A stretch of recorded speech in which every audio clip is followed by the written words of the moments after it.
when it comes to Daytona International Speedway. With its picturesque views and historic legacy, it's a place where dreams can be made or broken in the span of a second.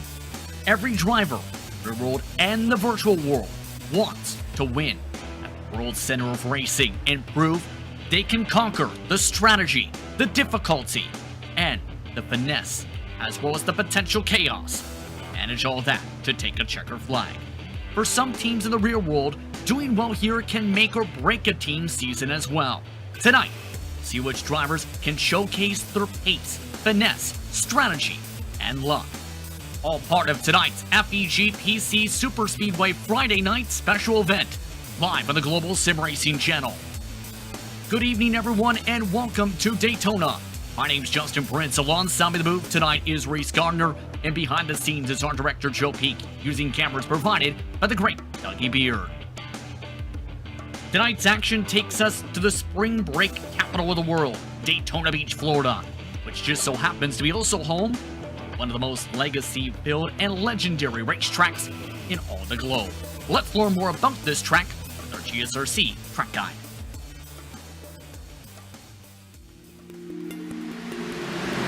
Welcome to Daytona International Speedway. This track began life after Bill France Sr. realized the Daytona Beach road course had outgrown itself. With ambitious plans and the blessing of the city officials, he built what would become the very first superspeedway in NASCAR history. At 2.5 miles and with 31 degrees of banking, stock cars easily reach speeds of around 200 miles per hour. Pretty much every car can take the course flat out. This makes for one of the most unique styles of racing motorsports has ever seen. The slipstream allows drivers to stay with one another so easily that it becomes less about the speeds each driver can reach and more about the strategy of racing in a pack. Bump drafting is a technique in which the car behind actually pushes the car in front so that both are able to reach higher speeds. And side drafting is another in which the drivers use the air off the sides of their cars to slow their opponents down. Staying out of trouble is always a difficult aspect of superspeedway racing, and it's not uncommon to see drivers intentionally move to the back of the pack to avoid the chaos. In fact, the high speeds make large wrecks so hard to avoid that the term "the big one" has become commonplace to refer to the almost inevitable multi-car pileups the circuit is known for. Also, entering pit lane is its own skill, which requires practice in order to slow the car up as quickly and safely as possible. Keeping the car clean and in contention is the main goal for much of the event. Then the final few laps, it's a race to the line, with any alliances usually dissolving and the driver's urge to win taking over. With it being home to one of the world's most famous races, the Daytona 500, fans from around the globe flock to this landmark circuit. Just like the cars on it, the Daytona International Speedway shows no signs of slowing down.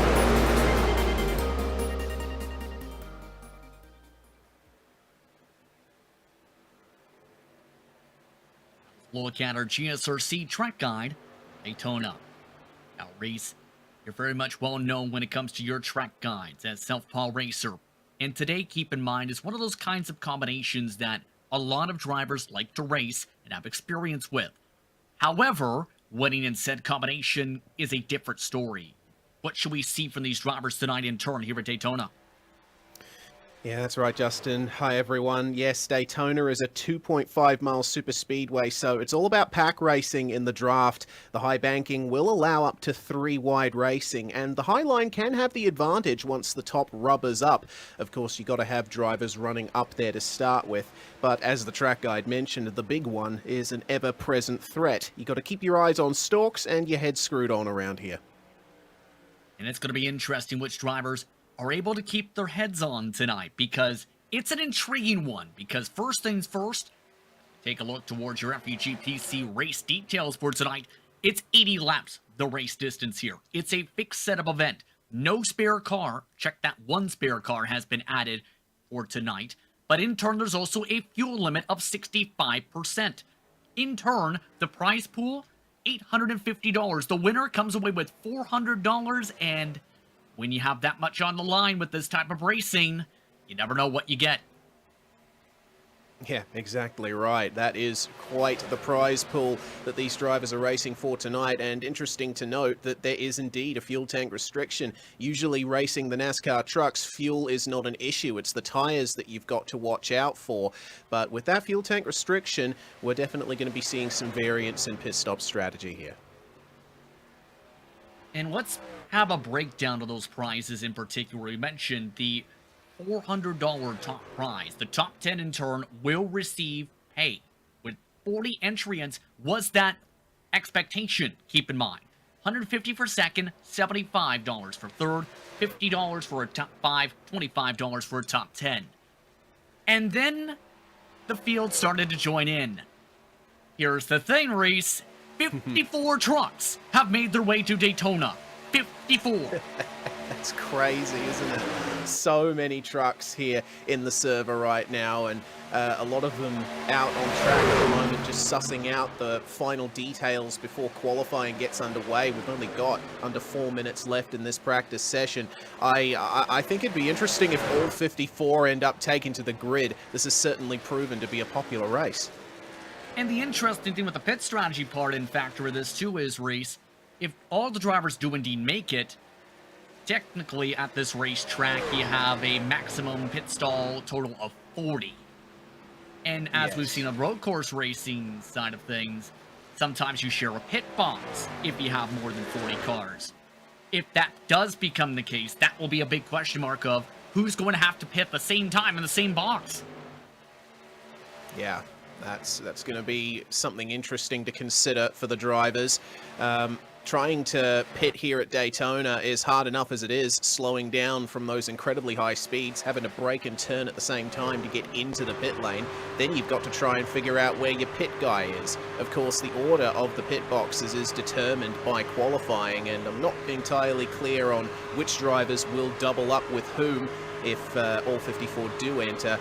But the drivers are going to have to be very careful coming into the pits. It'll be very easy to make a mistake and cost yourself bulk time. As we take a look at some of the drivers during practice, keep in mind, nice weather conditions, clear blue skies for this evening. In full darkness, 78 degrees Fahrenheit, with 80 degrees being the track temperature. Well, 2 miles per hour, rather.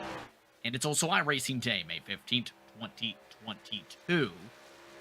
This one just past 9:30 p.m. in Sim once we get qualifying underway. So pitch black darkness, fairly cool conditions, albeit hot on the air temp. Should allow some fairly substantial amounts of flexibility when it comes to how much you can push and how much you'll have to manage the temperatures. Yes, the weather conditions here, in case you're wondering, in terms of Celsius, 27-degree track temperature, 25-degree track air temp, sorry.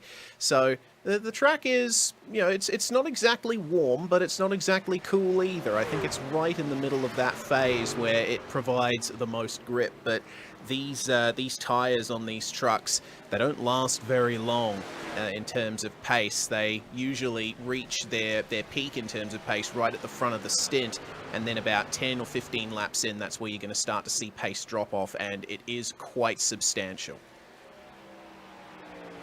1 minute into qualifying, as you see the drivers finish up their practice session, it's worth noting some of the drivers in the field. You have Jason Maines and his son Garrett. Garrett Maines, of course, a NASCAR Coca-Cola iRacing Series competitor, entering his second campaign. Announced to be under the ESE banner and his signature blue, white, and red colors once more. You also have drivers entered, such as Kenny Brady we may see tonight, who's also very infamous across circles here. Derek Fulton, he was among the drivers entered for tonight, yet to set a practice time. Channing Ballou, amongst those who is sharing a pit stall when it comes to the preparation for the practice. Matthew Lee, he usually runs these types of races. He's also amongst those who have put their truck to the racetrack and into a garage stall to prepare for tonight. In other words, though, the thing about Daytona is it can go to anybody.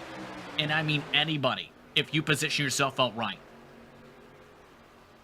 Absolutely right. I mean, you know, I usually commentate for SimSpeed TV, and we also broadcast the Majors series as GSRC does. And the finish to the Daytona 500 in the international region, you did not know who was going to win until right at the end. There was actually a crash across the start-finish line.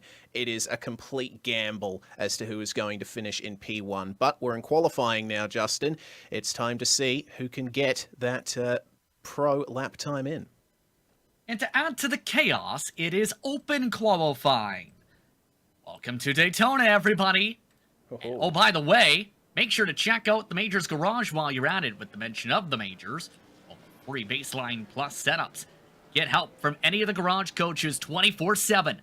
Sign up now for awesome, affordable monthly subscriptions, telemetry, coaching, and more by simply clicking the link in our description in the description said broadcast below.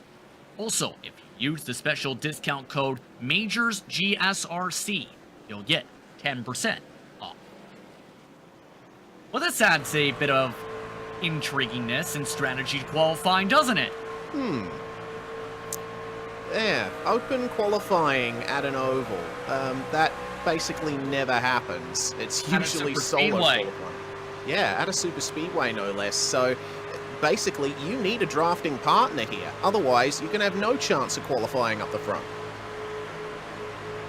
And I'm curious what type of situation in turn we get in terms of which drivers want to go where, which drivers are able to pick up enough drivers here. The most they can get, keep in mind, is 3 laps at full speed, if that. Most of the field has elected to go onto the racetrack with this format, and you see a lot of the drivers playing the game of, will I go? Where will I try and back up? Will I try and get some draft? Will I try and side draft for some reason and qualify? We're seeing everything already in the span of the first 2 minutes. That we are. Seeing the 555 of Brian Darlington there just coming off the high side of the banking. He is completely on his own here at the moment. Everyone with a great turn of pace over him. He's going to have to slot in there behind the 00 of Matthew Karakofi. And hopefully he'll be able to get a proper time in. They're bump drafting up at the front of this pack. Meanwhile, Chris Summers and Stephen Scott Jr. in the fluorescent yellow and black and orange trucks up ahead. James Hitchcock getting the first time in qualifying right into the 52nd bracket, but we can expect things to be much faster. Drivers already into the 49s and the 47s. Look at Christopher Carter on provisional pole there. Keep in mind that's expected to swap about a lot here with the pace we're about to see some of these drivers, since some of the packs are about 7-8 trucks wide, some of them side by side, some of them trying to form choo-choo trains. Keeping my eye, for example, on drivers like Jason Maines to see how things fare out with the Maines machines. Number 42 is Jason for tonight. For reference, Garrett Maines, he is yet to hit the racetrack in the iRacing backed machine as well in the 31. Might be electing to start towards the back in this one. Carter, though, keeping to the top of the board as 36 trucks have now set times under 2 minutes to go. Yeah, Josh Bonwell just putting a time in. We've got these guys coming across the start-finish line now. Darius Sells has gone to P1, 47.825 in the number 8. And that's a big shuffle there as Jared Forbes then goes fastest in the number 28. That is quite the gap at Daytona. 47.666 versus a 47.825. Doesn't seem like much, but at a track like this, that's miles.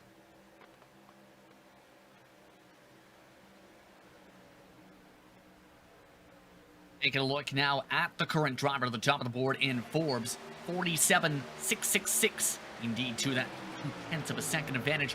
The intriguing thing is that's with just the 3-truck pack race, and that was what I was trying to double check here, is how this is breaking down, because it seems with most of the air groupings, they're busy in the side-by-side side drafting force. You side draft each other like that, it can slow you down, especially with some of the adjustments to the Superspeedways. Oh, there's been a big one.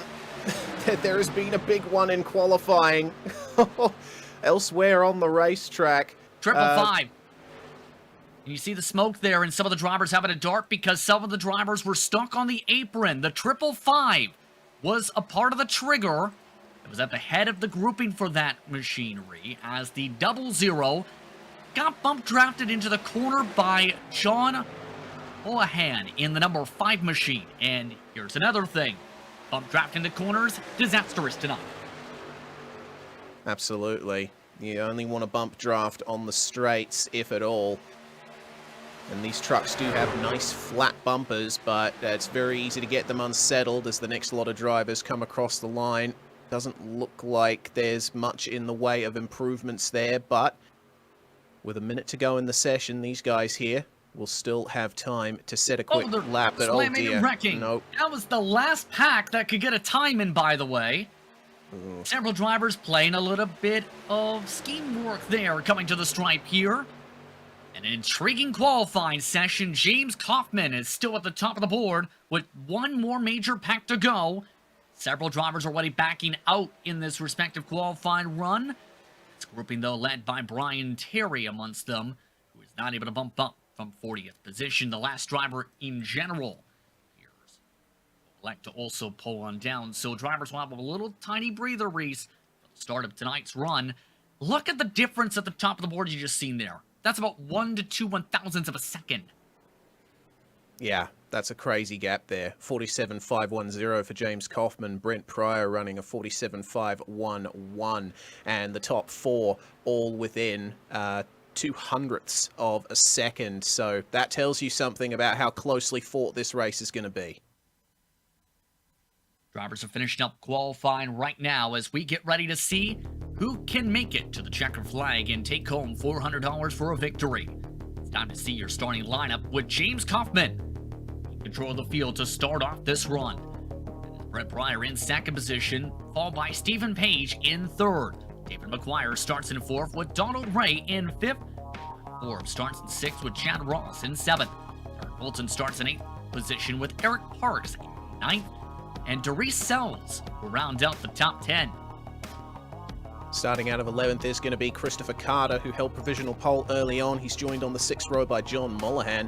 Mark Jenkins and Chris Whitaker will line up on the 7th row. Alex Kenton and Jerry Banty, 15th and 16th. Very close times between those two. Last drivers in the 47-second bracket. Andrew Ewing and Kynan Jones starting 17th and 18th. Meanwhile, the top 20 is going to be rounded out by Channing Balu and Matthew T. Lee. And it's Tyler Malone who was involved in some of the incidents early on, 21st. Stanley Jr. in 22nd. Sawyer and Parker, 23rd and 24th. Then it's Jay Darger in 25th. Jesse Burnell starts 26th. Brian Kaiser and John Honeycutt start 27th, 28th position, respectively. Then it's Richard Gray and Matthew Baker rounding out the top 30. Jay Dargett unfortunately won't be taking that grid spot. He has just disconnected from the server. Some technical issues there. But Kenny Brady's going to start from 31st alongside David Sheets. Meanwhile, it's Brian Darlington and Stephen Scott Jr. only separated by 0.03 of a second for 33rd and 34th. Matthew Karakov and Chris Summers, 35th and 36th.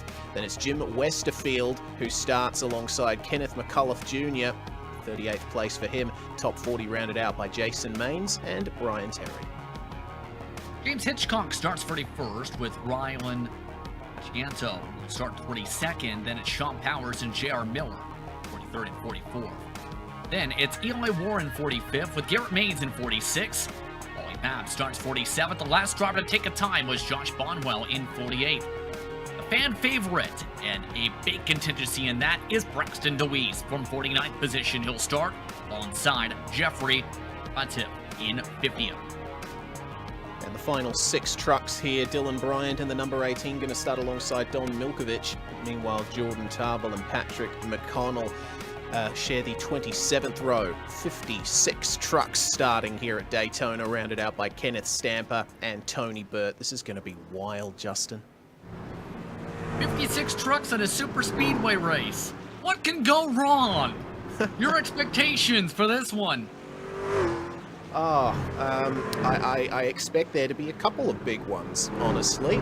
With this many trucks racing around Daytona and the draft being so strong in the trucks, remember, this is the least powerful national NASCAR division. which means that the draft is going to be incredibly important, and there's going to be a lot of difference between trucks that do have the draft and don't. A bit of speed difference, especially when the packs start to get separated. That could cause quite a bit of drama, especially if drivers try to make it 2 or 3 wide early on. Daytona always brings wild racing, and we expect a lot of it tonight. With 80 laps on the board and potentially 3 to 4 stops. With the fuel limits this evening, the max you can go on a run is about 33 laps on a full tank. The drivers are just about all set to go, though, as it's James Kaufman who will lead the field to green to start off the night. 43. Ready in control of the field. Green flag is out. We're underway from Daytona.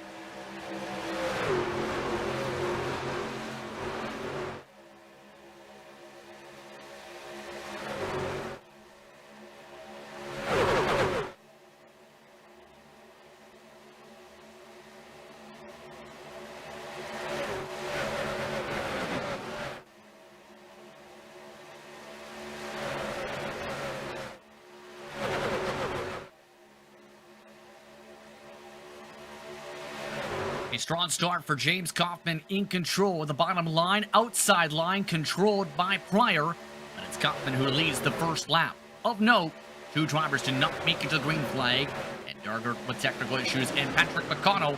4 others elected to start in the pit lane in case emotions picked up early. Christopher Carter, Jared Forbes, Jim Westerfield, and Kenneth McCulloch Jr. are the drivers that started from the pits. It's a nice even start from pretty much everyone in the field, but 1 truck going out into the apron. I think that was a slight bit of oversteer for that Chevrolet. The number 96 of Jesse Bunnell losing a bit of pace. A little bit of shuffling going on in the mid-pack, but I think we're already seeing drivers starting to make it 3 wide. I'm seeing the number 23 of Kenny Brady. He briefly had a look around the outside of Jalen Parker. Here we go, coming up to the tri-oval again. This is going to get intense. Of note, Brett Pryor, you may notice with some technical issues, the very front of the field has been told drop to the back in a safe manner outside front row for the start of this one. Very back they go with Garrett Maines, fastest lap that time by in turn. And you mentioned some of the drivers electing to try and charge ahead. Don't be surprised to see that because, say, open up the middle lane. Some drivers like to give a car length or a truck length to the inside. You may see drivers elect to say, this is a good chance to go 3 wide now.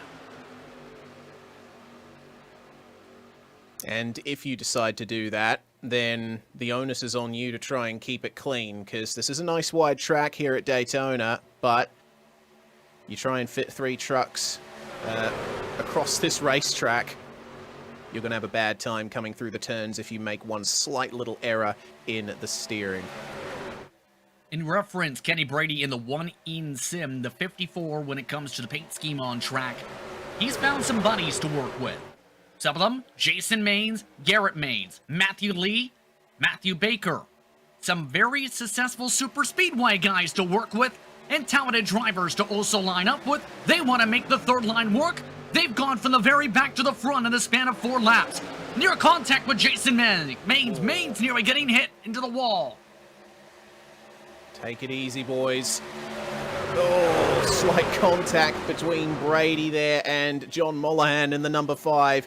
It was a good advance there from Kenny Brady. He's still going to try and use the high line to his advantage here. There's probably just enough rubber up there to try and make it work. Here comes Garrett Maines, a tight squeeze to the middle as well. He now tries to work with Fancy for the time being. And Brady's starting to not find too many friends up at the top line. Will that be the case still? With Garrett near contact again with the wall. Some people pulling the ejector cord to get out of this. They're going back there. That is the Toyota Tundra of Jalen Parker. 11 on the paint scheme, 20 in terms of car number. He's getting swamped by the rest of the field, and they briefly go 3 wide trying to get past him. Oh dear, I'm not liking this. You can imagine how much stress these drivers are going through. Garrett Maines in that 31 machine. Keep in mind, Colleague Racing having the 31 is the number for the Cup Series for them when it comes to their run for one Justin Haley. That machine's already got a few different bumps to it. That Phoenix Designs painted scheme and that Chevrolet accessories truck. Looks like the 3 wide towards the front has fizzled out, and we're starting to see drivers losing some pace. Got 2 drivers trying the high line at the moment, Kynan Jones and Alex Kenton. You see them up there on the left of your screen, but majority of the field deciding, no, you know, enough excitement for the next few laps. Let's try and make it 2 wide again. Here's the thing to consider. We mentioned the fuel limit, 12 gallons in the tank. You burn more fuel by being the race leader because, in theory, you're trying to run full throttle, keep up the pace, right? But if you're in the pack, let's say, you can save on the gas in turn. You're able to not go full throttle. You can go 3/4 throttle, let's say, or drag on the brake. Try and conserve fuel. Exactly right. And, you know, if you're all the way back in this pack, we've still got 54 trucks racing in packs here. The top 50 altogether in this pack here. That is absolutely crazy. Those drivers at the back will be saving bulk fuel. They might be able to get an extra lap or 2 out of the tank. Back now, this is Nick Sawyer, 50th place, by the way, and you can see that is a long way back. It is 6 seconds from 1st to 50th, but all of them within 1 second of each other to maintain some relevancy of the draft. Again, this is not what you usually see, with there being usually 36 trucks these days in the NASCAR Camping World Truck Series.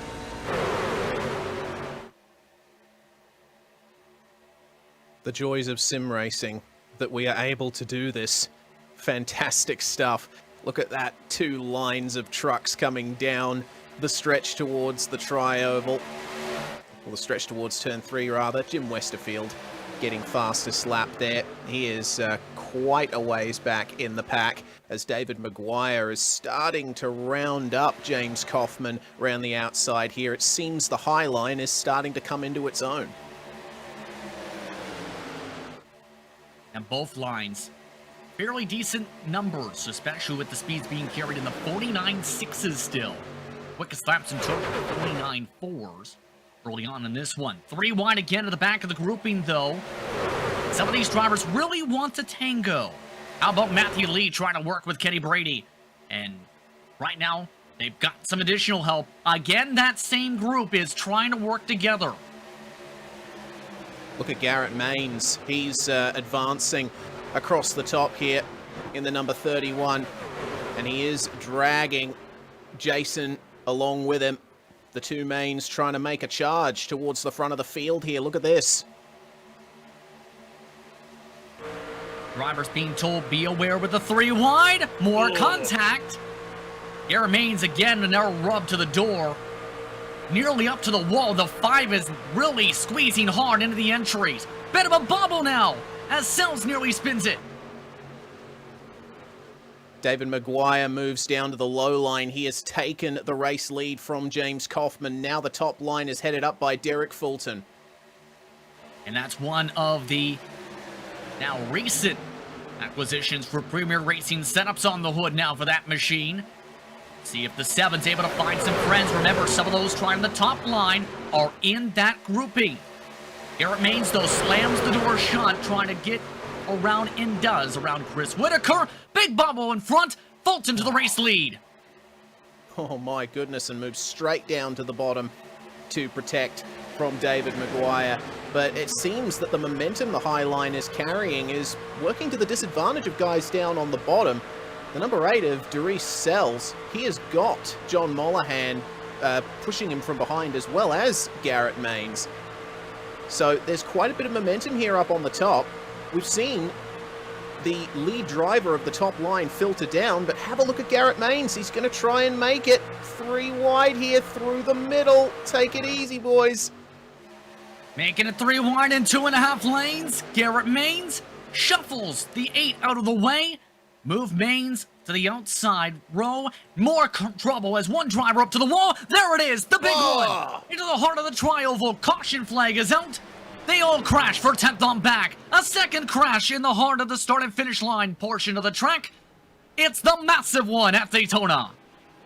Oh, it is the very, very big one indeed. We got trucks all over the tri-oval doing some lawn mowing. How on earth was that triggered? The top three managed to escape with no damage. See already trouble up against the wall, and then it gets worse at the front right there.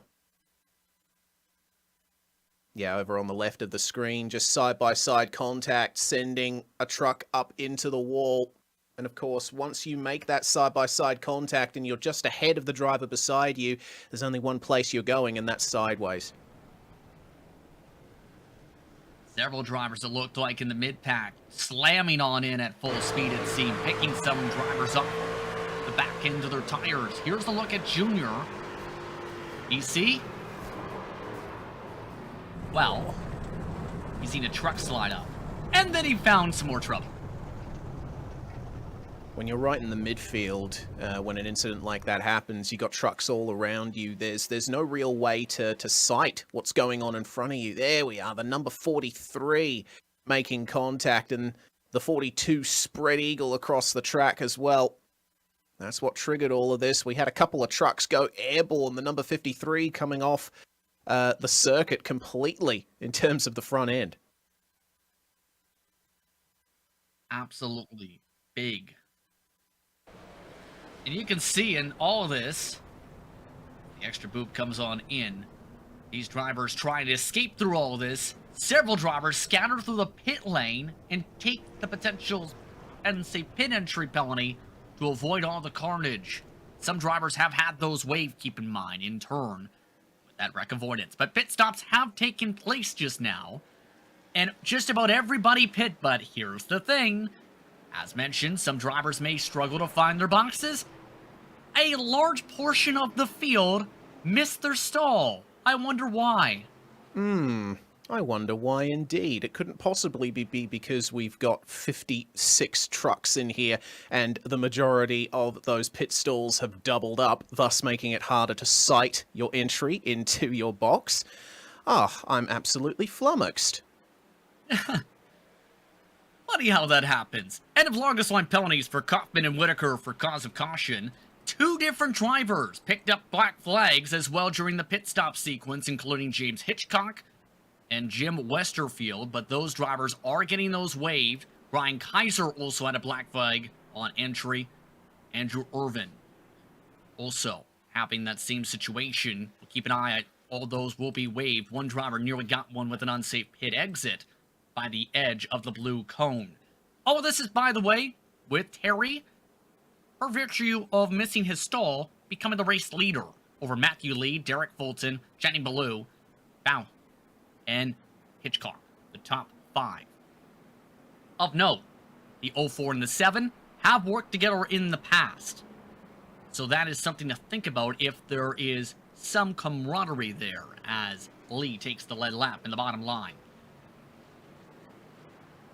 Of course, there's a bit of brand allegiance there up at the front as well. Both Fulton and Lee driving Toyota Tundras. It seems to me there's been quite a bit of shuffling in the field throughout that pit cycle. We've got another group of drivers in the pits from 20th on back, and they're starting to filter back through the field here. The likes of James Hitchcock, Stephen Page, Chris Summers, Chad Ross, all filtering back through just outside the top 30. Goodness me, I'm looking at the positions gained and lost throughout the field, and it's almost all double digits. From what I can see, the biggest gainer in the field, plus 44, the number 55 of Tony Bird. He's currently in 13th place.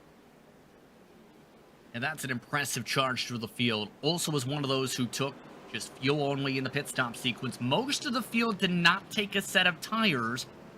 That's to be expected when you only run 11 or 12 laps under green at Daytona. Tire wear also not major. But if you stack up wear over multiple fuel runs, that's where you may see some slipperiness. Of note, Fulton took 2 tires in the sequence. Lee took fuel. Luke took in turn, fuel. 4 tires for Mollahan. Fuel for Ray. Tires for Warren and fuel. McGuire fuel. And Maines, despite 30 seconds of repairs, is in 8th. Green flag is out. Let's try this once more.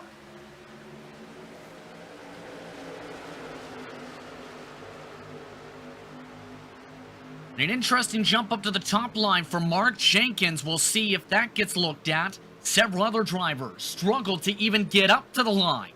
To the grouping of trucks, at least 5 or 6 did not make it to the pack in time for the green.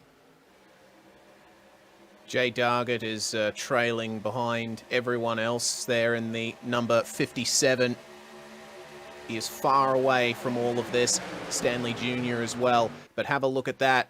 Derek Fulton getting pushed to the front of the field. There is Dargett, but Fulton now getting a nice push from John Mollahan and slots down ahead of Matthew Lee. Now, you mentioned, Justin, they might try to work together. Oh, problems in the midfield. Oh, that's a truck spinning. We might stay green from this, though. Calamity Corner strikes, although in a different way. No caution yet. A couple drivers slam on their brakes at the start and finish line. That was J.R. Miller, who was coming up involved in that contact, who nearly gets ran over by James Hitchcock. And now blocks him. Oh, dear. They are racing very hard here in the midfield. The pack has been broken up. How broken up? How about 2 seconds as a result of all that? About 15th on back, losing significant time for the absolute calamity in the corner again. Massive issues again in the corner. Pryor, Tarbell, and Malott were amongst those who ended up having to go to the pit lane after that. Of those respective drivers, keep in mind that all of them were around and or had to serve black flags, which was part of the issue. I think that was the trigger there. The spin initially was the 26, who is full throttling it into some of the drivers serving black flags. Oh, no. Well, I think race control might have to get on that if you're implying what I think you're implying there, Justin. Checking out the number 8. Might have to watch on board, watch from the roof, because watch the peel off right here. Oh, goodness me.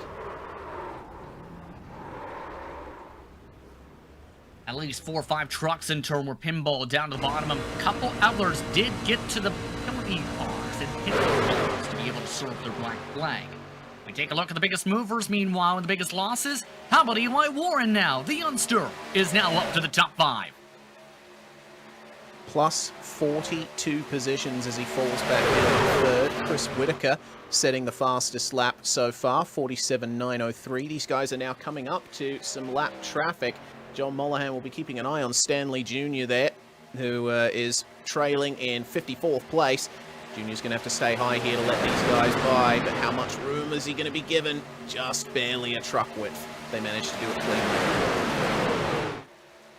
Squeeze up to the Wallen turn, and that's going to be an intriguing discussion, Reese, is will drivers let others go with the lap traffic management, because most drivers like you to be on the top when it comes to iRacing, contrary to real life where you may see them on the bottom. A lot of people like to run the Wallen turn, single file choo-choo train style. How would you deal with that tonight? Well, I am not an oval racer, very inexperienced with this kind of racing, but I think staying up the top to let drivers by is a good idea here at Daytona, at least in the sim. It seems that the bottom and the middle are where you want to be at this stage of the night. Pryor now out of the race, by the way. Garble not in the truck after the situations. Darger is still several laps down, but it's 3 wide for the race lead. Ooh. For the first time tonight, Garrett Maines is up to the point.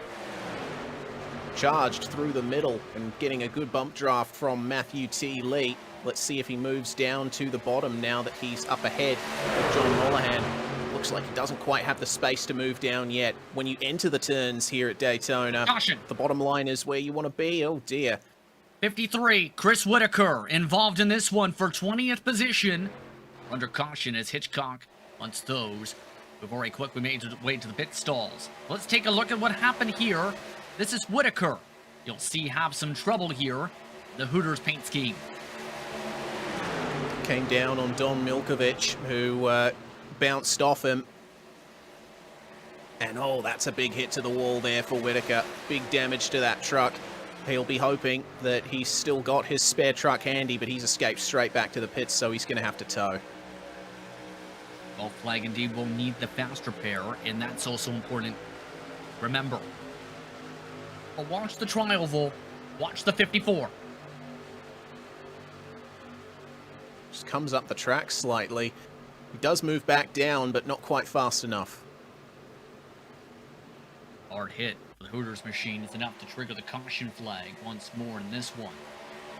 Second caution of the night. All this is while another driver had to serve another penalty at the same time. Perfect timing. That's a view from Dylan Bryant, just escaping with his life there in the M&M's machine. And the funny thing is, if it wasn't for that driver having to peel off for the black flag, the driver who did so in that sequence would have been right there for the contact as look out. Some of the drivers having a hard time checking up under the brakes as Whitaker is done for the night. So about That's a quarter of the shame. way through. Go ahead. I'm just saying that's a real shame for Whitaker there. He had a pretty rough night, and it's over only a quarter of the way in. So based on the fuel limit totals, expecting this to now be essentially about 2 at the most, maybe 3 stops from here. We'll see. And here's the interesting thing, Reese. One of the recent patches and updates to iRacing, there's been a lot of them lately, ended up adjusting the fuel calculations to the point where you know exactly to the milliliter and to the gallon how much is in the tank, but also what lap you can make it to, compared to in the past where it took about 15-20 laps to get that full-on read without secondary or third-party software. Trouble in the pit lane as they start crashing, trying to find their own stalls. Oh dear, and this is another thing that you got to consider for sim racing. Once you're actually in those pit boxes, the cars will ghost through each other, collision will be turned off, but if you're out in the fast lane like drivers on the left side of the screen are, collisions are still on. So you got to be careful not to have anyone alongside you on your left when you try to go into your box, otherwise you'll just get spun around, and a couple of drivers finding that out the hard way. Here's the tough part. Say you're sharing the pit box. In theory, there's only one pit sign. You have a lollipop man who may be inside a truck, because it's Power Live Racing. And in turn, it leads to that. But in turn, a new race leader for now. Andrew Irving, we mentioned one of the drivers with some troubles early. The 44 elected to be the only driver in the entire field not to pit. That's an interesting play there from Ewing. Let's see if it pays off for him. He's going to have 9 laps extra on those tyres on the people who elected to take tyres in that stop. And considering when the caution happened, I wouldn't be surprised if the majority of the field decided to put some fresh rubber on. So expecting the restart coming up here as... It'll be interesting how this all cycles, as Stanley Jr. wanted the wave around, will not get his wish, however. Jr., remember, involved in some of the trouble and was a lap truck. Did not make it to the back end of the main pack for the green flag last time. Drivers like Chad Ross, Eric Parks and company electing to take an extra stop before we get back underway. But it's Irving in control of the field with Maines, Fulton lead, top 4. Callahan and Jenny Blue in the top 6. Honeycutt, Ray, Jenkins, Babb, the top 10. And we mentioned a little bit about some of the history of drivers working together. Keep an eye on that Maines, Fulton, Lee contingency, because when it comes to those drivers, especially when it comes to Maines and Lee, they run a lot of super speedway style races under the radar, especially these types of events, Reese. And it led to some technical alliance partnerships, knowing how they tangled together in the big events of the super speedways. Hold on, we got trouble in the heart of the pack, hearing some big collisions. Yeah. Matthew Baker has had a problem. One truck is in the grass. What happened here? Looks like maybe a failed checkup. Yes, indeed, a failed checkup. Baker got rear-ended when there was a big concertina actually. The 1958 and 52 having a concertina up, and then poor Matthew Baker, he just got absolutely hammered in the rear by Kynan Jones in the number 73, and that sent him down. But we will go green. Yeah, no delayed yellow despite all that. Green flag is out. We'll see how things are sorted here. Especially with several drivers who may get passing under the yellow penalties from that. Meanwhile, Matthew Lee and Garrett Maines, they immediately hook up and say bye. Good night, sweetheart. The top two breaking away from the rest of the field here now. Derek Fulton, he's going to try and make a claim here for the bottom line, getting pushed by Channing Ballu. But Andrew Ewing, the only driver not to pit under that caution, still holding strong there down the bottom. They are too wide up at the front. Oh. Look at this, big double bump draft. That is not the best of scenarios, and you've seen how hard they tried to check up there. Maines wanted the bump, it seemed, and wanted to control the top and work with Lee here to control the pace and control the bubble. But that time in here, it got dangerous with the bump coming for the back of the 7. Remember, these guys are racing for a top prize of $400 US. So that tells you something about how much they are pushing here as Maines moves into the lead and down to the bottom. He's going to get pushed by Matthew Lee now. Of note, Kynan Jones has been disqualified for wrecking under caution. As a result of not checking up coming to the green flag, Baker is having to get repairs done under green because that sequence he was involved in the first caution of the night may be the end of both of their evenings. As we come to 55 laps to go, though, pack number starting to dwindle a little bit. Remember how we started with 50 drivers within about 6 seconds? Main group is down to 31 within 3 seconds. Well, it's pretty much a conventional NASCAR truck field now, isn't it?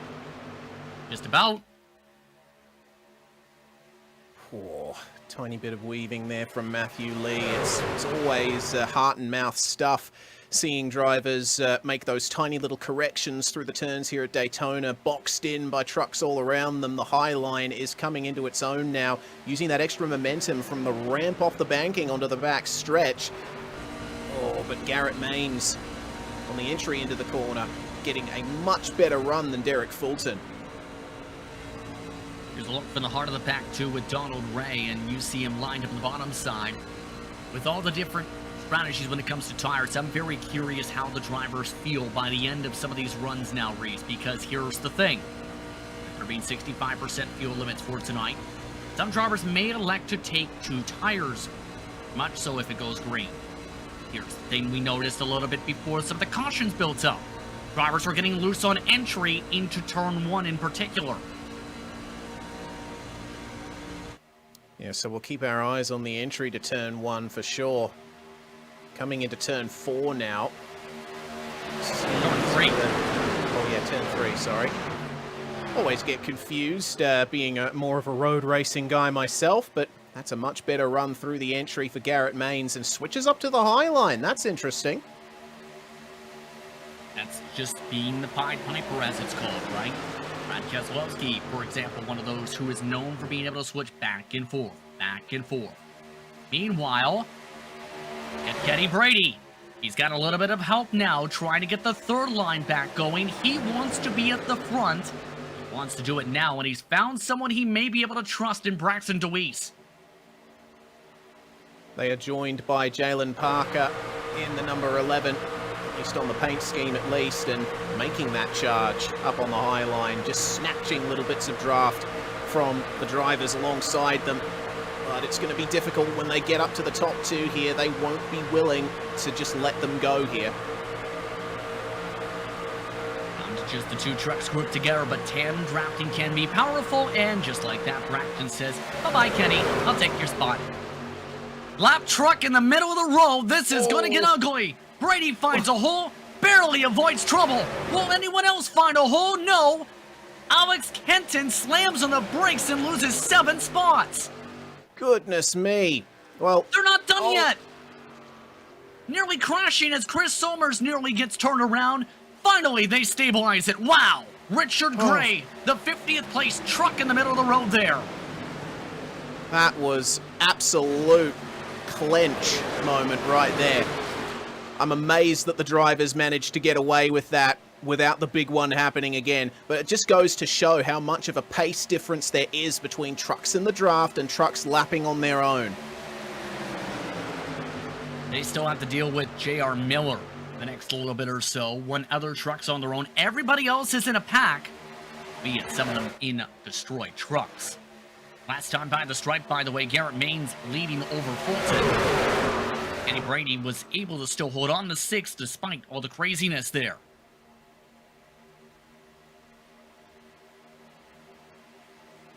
J.R. Miller, 260 kilometers an hour for those of you living in metric land. Meanwhile, the drivers in this pack tipping into 300. J.R. Miller wanting to run on the apron to let drivers go. And that was dangerous. But everyone got out of it with their nose clean. At least the drivers at the front of the field, at least. Race control did tell drivers, run to the high line if you're lap traffic. We'll see which drivers listen to that message now after nearly 2 craziness moments. Top line in turn has checked up. And the interesting mark is going to be what's going to happen with the 44 in sim. Up to 19 laps on the fuel run. Will Andrew Ewing be able to find someone to pit lit with, or will they get a caution in time? I'm sure that he's banking on another big one and another caution pretty soon, but he's going to try and keep himself up to the front of the field here as the high line gets a nice charge on. Matthew Lee will be classified in first place as they cross the line to start lap 32. Board once again, this is John Honeycutt. Battle for the top 10 now in the Choo-Choo's train. West Palm Beach Back Company machine. Trying to move on forward still. John Honeycutt with a very quiet run, started in 28th position, but has kept his nose clean in that 50. On the track, 40 in sim. Good stuff there, but the most positions gained is still Garrett Maines, currently P3.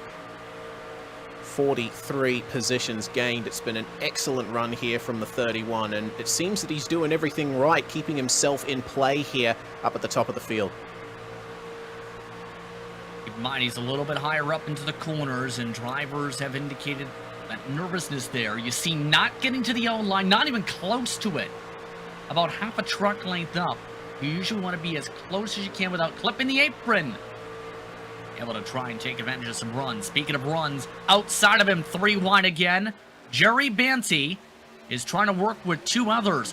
Nick Sawyer, along with Alex Kenton. A few others try and jump, and that causes some spins. Caution is out. 2 different big incidents in turn 3 and 4. One truck is upside down.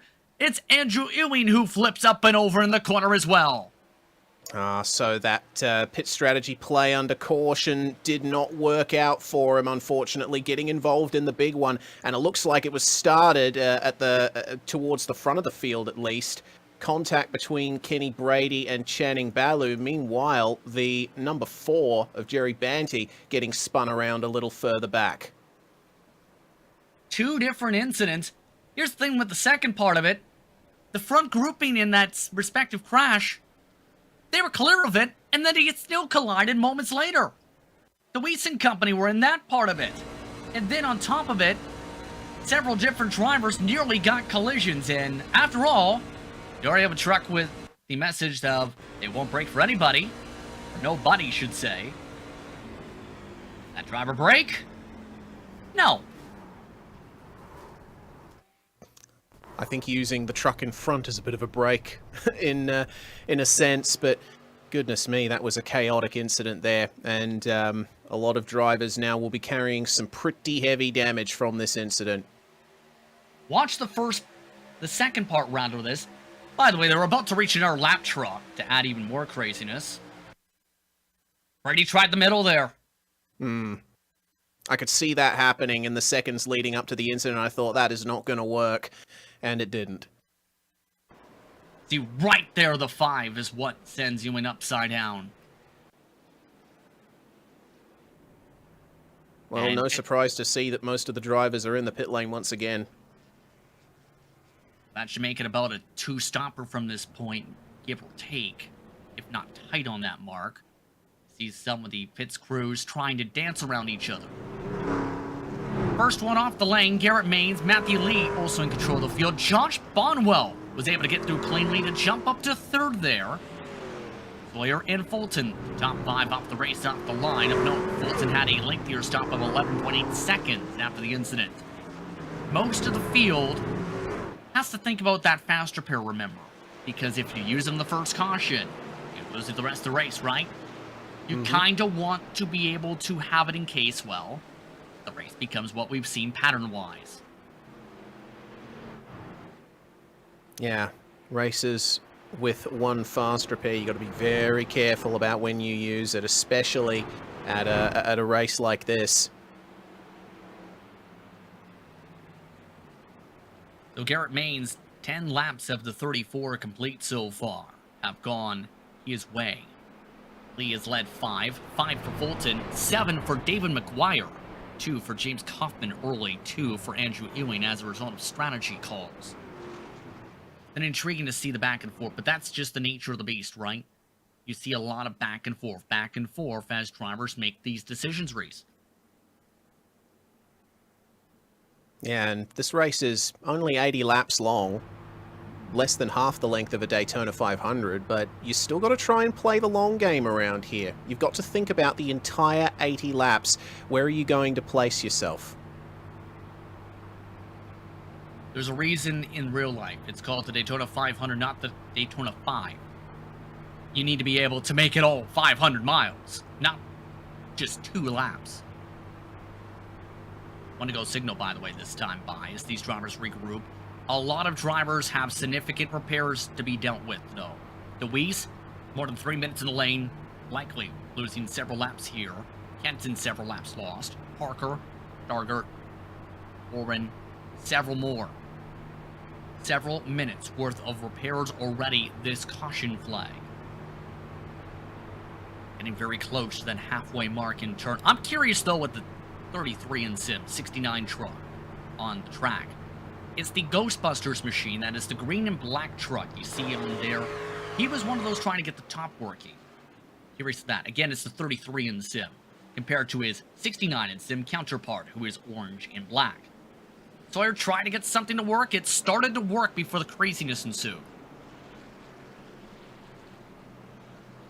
Well, we might have to keep an eye on these guys, as they are smack dab in the battle for the top 10.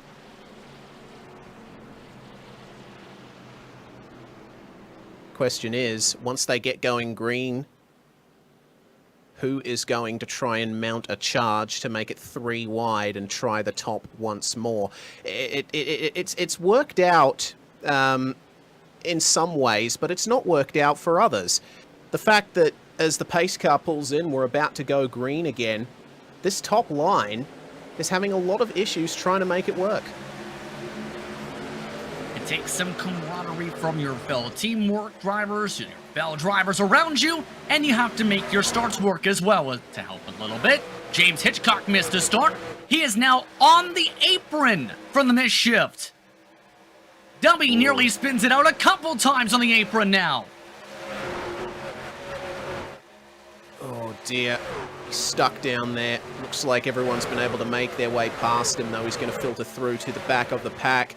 But that top 10 starting to look interesting. There's a 4-truck train trying to make the high line work here, and they are getting caught up massively by Matthew Karakov. Several of the drivers with heavy damage dropping back in fast in turn. The fast line, though, again the top line. Again, the pattern. One of the top, end up picking up that pace down the straights. The faster line in the corners is that bottom groove here at Daytona. First time around. This time off the restart goes to Matthew Lee. But if you choose your cards right and pick them in turn right, and in turn still have those cards, if you haven't thrown them out the window yet, you may be able to jump onto that train and jump up some spots you may have not had if you stayed on the bottom. Highline working pretty well here, coming down the back stretch, but it all equalizes once they get to turns 3 and 4. Garrett Maines will likely be classified in the lead, or at the very least, it's going to be very close for the lead now between himself and Matthew Lee, and the Highline certainly looking better now as more trucks join them up there. The numbers, right? The major things. As fastest lap going to Ewing after his troubles moments ago in the caution flag period. He's already back up to 18. This is what David McGuire you're on board with, by the way, and the Hooper Troopers truck. Back up to Sawyer, meanwhile, in the Ghostbusters machine. Still doing well there in 4th and trying to mount that charge for the podium positions. Still plenty of this race to go. At the end of the next lap, they will have completed 50% race distance, and we've already had quite an eventful race already. What are the next 40 laps going to bring? Guess who, by the way, was trying to make the third line work again, despite the fact his fenders crushed in? If your bet was Kenny Brady, then you're a billionaire. Kenny Brady, once again, charging ahead. Up to 10th once more, as a result of the 3 wide. Not as quick, though, and having to check up, in fact, before he could find some help, was using Brian Terry as the help before, not so much now.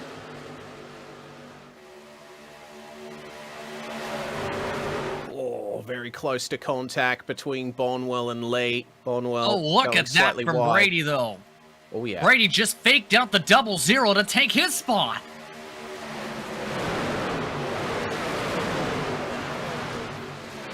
This is pretty crazy what Kenny Brady's doing. He is wasting no time trying to make his way further up to the front here. He wants that $400. Charge Racing and Premier Racing setups machine trying to charge ahead with some of his fellow compadres who have been up to the front. Brady has been essentially the only driver of that contingency drivers looked together a bit who have not found their way to the front. Albeit, he's tried several thousand different ways. It's not going to be easy to fake out the driver in front, though, in David Sheets. Right? Certainly not. You see Sheens there just moving a little bit higher to try and protect from the number 54. I think he's become well aware of what Kenny Brady has been up to over the course of this race, and he's slamming the door shut, saying, no, you will not go high here. You're going to stay behind me, and you're going to try and keep things safe. Brady has to think carefully here because, remember, Brady was involved in some of the early troubles. He does not have the fast repair to bank in turn, you have to think, with some of the bumping and baiting.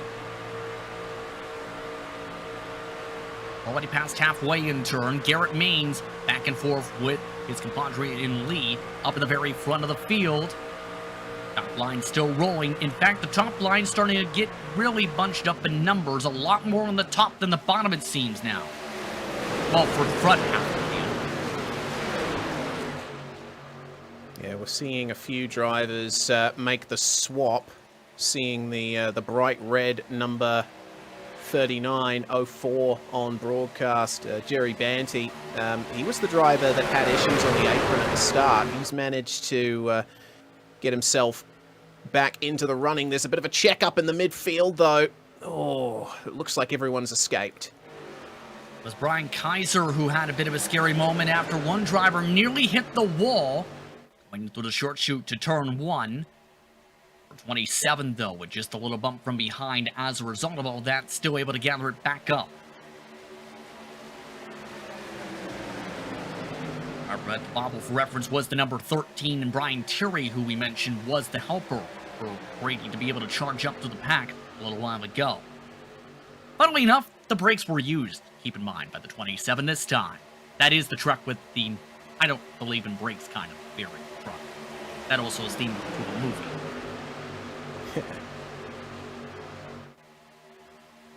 Meanwhile, mid-pack trying to block there for a second. That was James Kaufman trying to swing out to the outside, with Sean Powers not able to make it work in the heart of the group.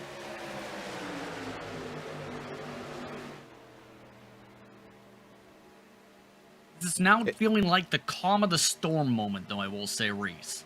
Calmest point of the race.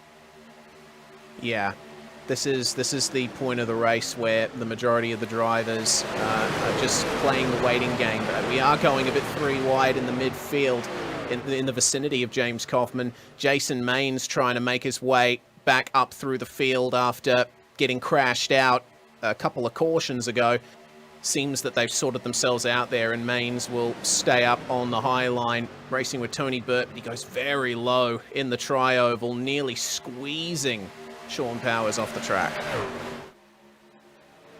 Three wide again, and another squish on through in turn as they drive around the 13 in that grouping. Maines shuts the door on Christopher Carter, who is that driver you seen taking it 3 underneath the yellow and black machine. 35 laps to go. Halfway through this fuel run, give or take.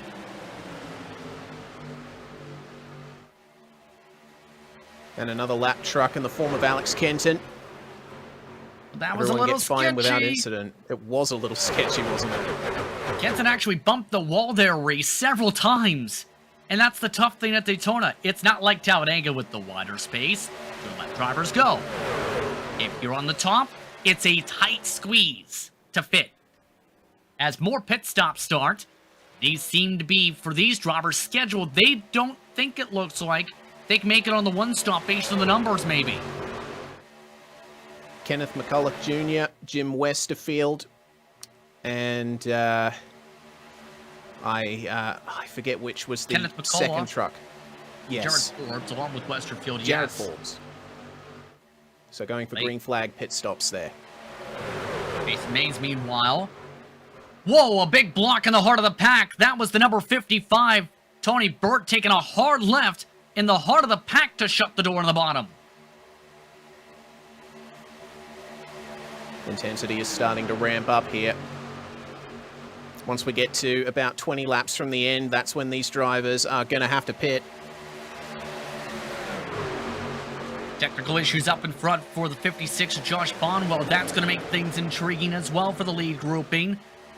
Things getting dicey off of turn 2 as the big checkup once again holds up the group. Bit of an advantage gained from Garrett Maines there, who now leads the bottom line once again. He's getting a good push from Josh Bonwell, and they're starting to advance ahead of the top line here. Matthew Lee has held steadfast there up at the front of that high line for the time being, but oh, look who's trying to make it 3 wide again. No surprise, Kenny Brady, but the other drivers are not having any of it. Kenneth Stamper keeping him behind. I think this is worth noting as well, keep in mind, Reese, and this is not because of tire, remind you. This is because of the fuel numbers we referred to, right? They're running a second slower a lap compared to before. Albeit they're side by side, some of these drivers, based on these speeds, may be thinking about that and trying to save that extra bit. That's going to be close. Let's put it that way with the numbers just seen and what we're seeing now from some of the competitors. Yeah, as I mentioned, the fuel run's going to last another 20 laps or so from here on out. That's a normal tank, though. Remember, with 12 gallons, usually in a full tank it's 33, right? You take 65% of that, you're not making it to about 20 to go. So they probably have only 10 laps to go or thereabouts on this particular tank. So they'll be hoping, I think, that it stays green, but a caution would certainly be welcome, especially for the drivers further behind. Any less time spent in the pits topping up your tank is positions gained out on track. And the interesting thing as the pace starts to pick up a little bit is going to be what the 35, 03, and 28 do, because this is a strategy we should be worth noting with the 37th place truck. That if you have enough friends and team members, you can make it work with a group of 3 to 5. Undercut the field, go for the early pit stop, go full out. Compared to the fuel save, which if they end up losing time, guess who picks up the spots? Those who are going full out to the end. Reese. Exactly right. So those 3 trucks that we saw pitting under green flag conditions a few laps ago, Westerfield, McCulloch Jr. and Jared Forbes, They're all in a line at the moment and working together. And looking at those lap times, they are looking fast. They're running 48.6s. Meanwhile, it's 48.9s for the drivers up the front of the field. 310's picked up as there's so many trucks, you can see some of the troubles there. But in turn, for the reference, 46.660 last time by for the 35. The 04, 48.932. And into the 49s on this lap for Matthew Lee, 49.068. So we'll have to keep an eye on those three guys at the back as, that looked like a bit of a checkup in the midfield. Drivers having to take to the apron. Diciness here in with some of the traffic once more amongst that corner with some of the drivers on the pit lane coming off that part of the track. Here if anyone's going to have a signal to come into the pit lane of note. Ewing, with his situation being flipped upside down, has one more lap longer of a stint currently. The rest of the pack, that is a difference of a couple tenths of a gallon under caution. This grouping has 21 trucks still in it, keep in mind. Jesse Bunnell, I should say, is the trail of this truck pack, or was, in the 96. And seeing some slight technical issues there for Bonwell in the 56. That's certainly not going to fill his rivals with confidence, but Lee and Maines breaking away in the top two. Almost feel like that may have been the factor as well as the upcoming pit stop, knowing you want to be around a driver with technical issues and or damage at this point, or any point. And drivers getting warned that there's lap traffic. Lap traffic goes to the apron. On close call again. Oh, he's pitting. Wally Babb going into the pits. That's a great way to avoid being ran over on the track, though. Indeed. In most cases, unless they decide to pit with you at full speed. Yeah, that would have been awkward if that ended up happening, but Wally Babb, it seems, bringing his car into the lane without incident, and he's taken his fast repair. So, not too sure if he's going to be able to make his way further up from this, but he is still, technically, on the same lap as everyone from 33rd to 43rd. On board, this is Brian Terry. More lap traffic, hello! Ooh. Near contact behind him, Jason Maines, James Kaufman nearly hit fenders going to the corner exit. Oh, and slightly down to the apron there for David Maguire. Oh, and a bit of a wiggle as well for Kenneth Stamper, who is second in line up top. Got to take it easy now. The trucks will be getting light here. Less fuel in the tank. They're going to be a little more snappy, and those tyres will almost be past their best by now.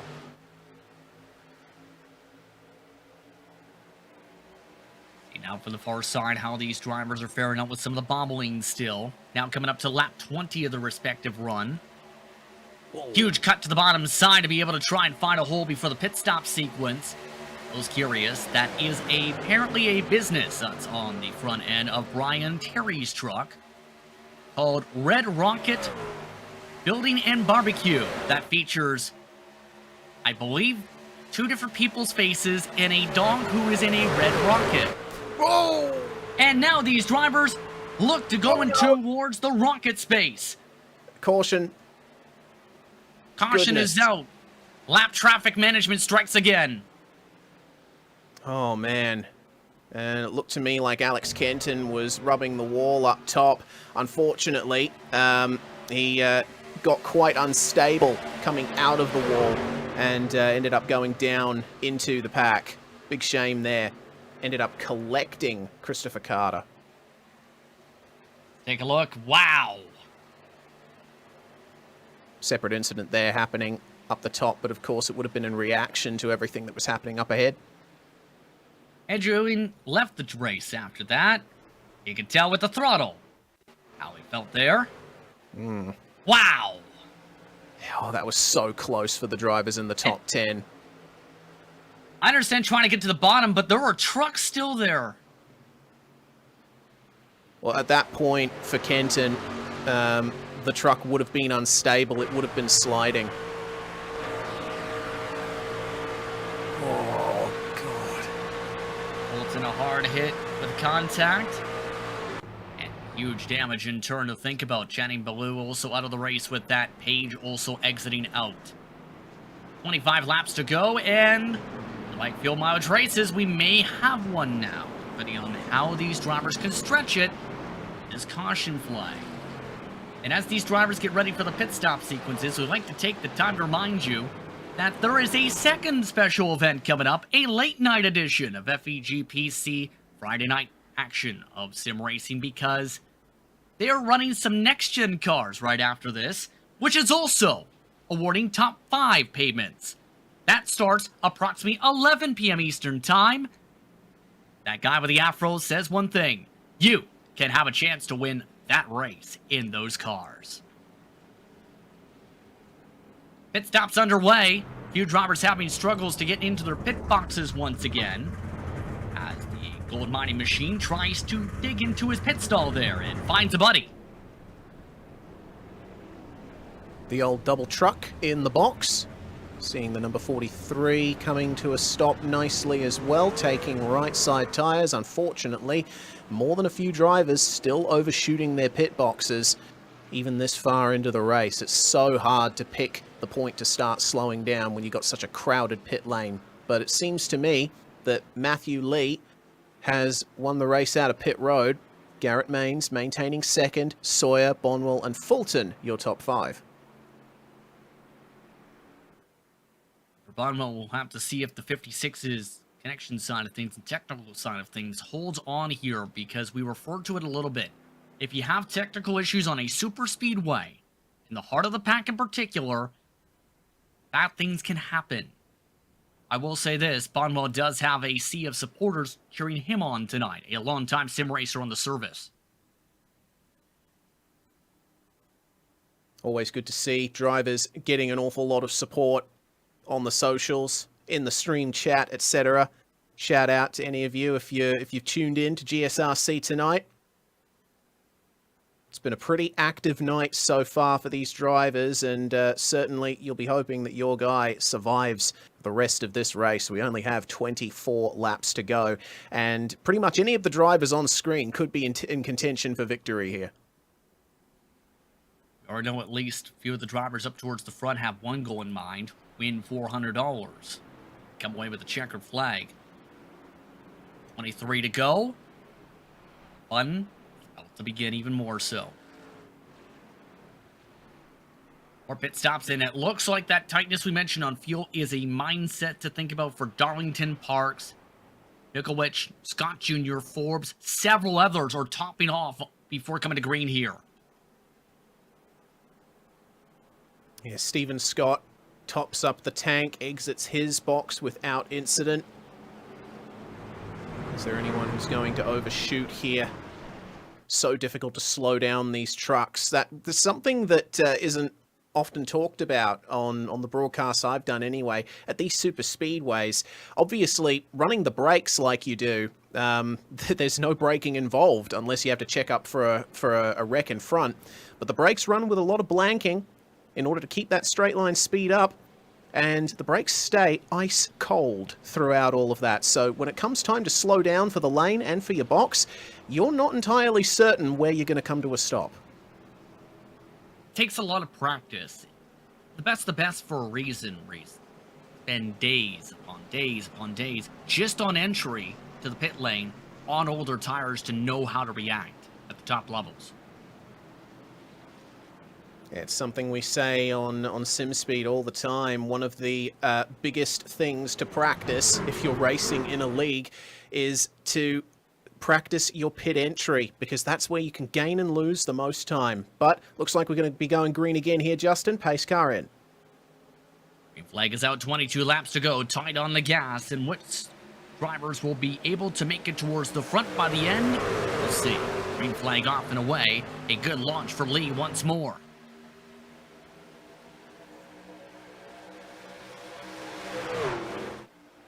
Carrying that momentum nicely. They don't have many friends up on the top line, though. I was about to say, the bottom line, picking up steam and quickly. Derek Fulton, though, his damage is not helping his friendship. He is not getting any help on the bottom. 3 wide, he's being taken now in the 7 truck behind the battle for the lead. Lee now clear to take the point and work with Maines. That is amazing, and they're coming up on lap traffic as well. Chris Summers manages to just stay out of the way there up top as they come through turn 4. And up to the tri-oval once more. Here's a look at the 7 truck. We're referring to the troubles, and Fulton still not being able to find any friends.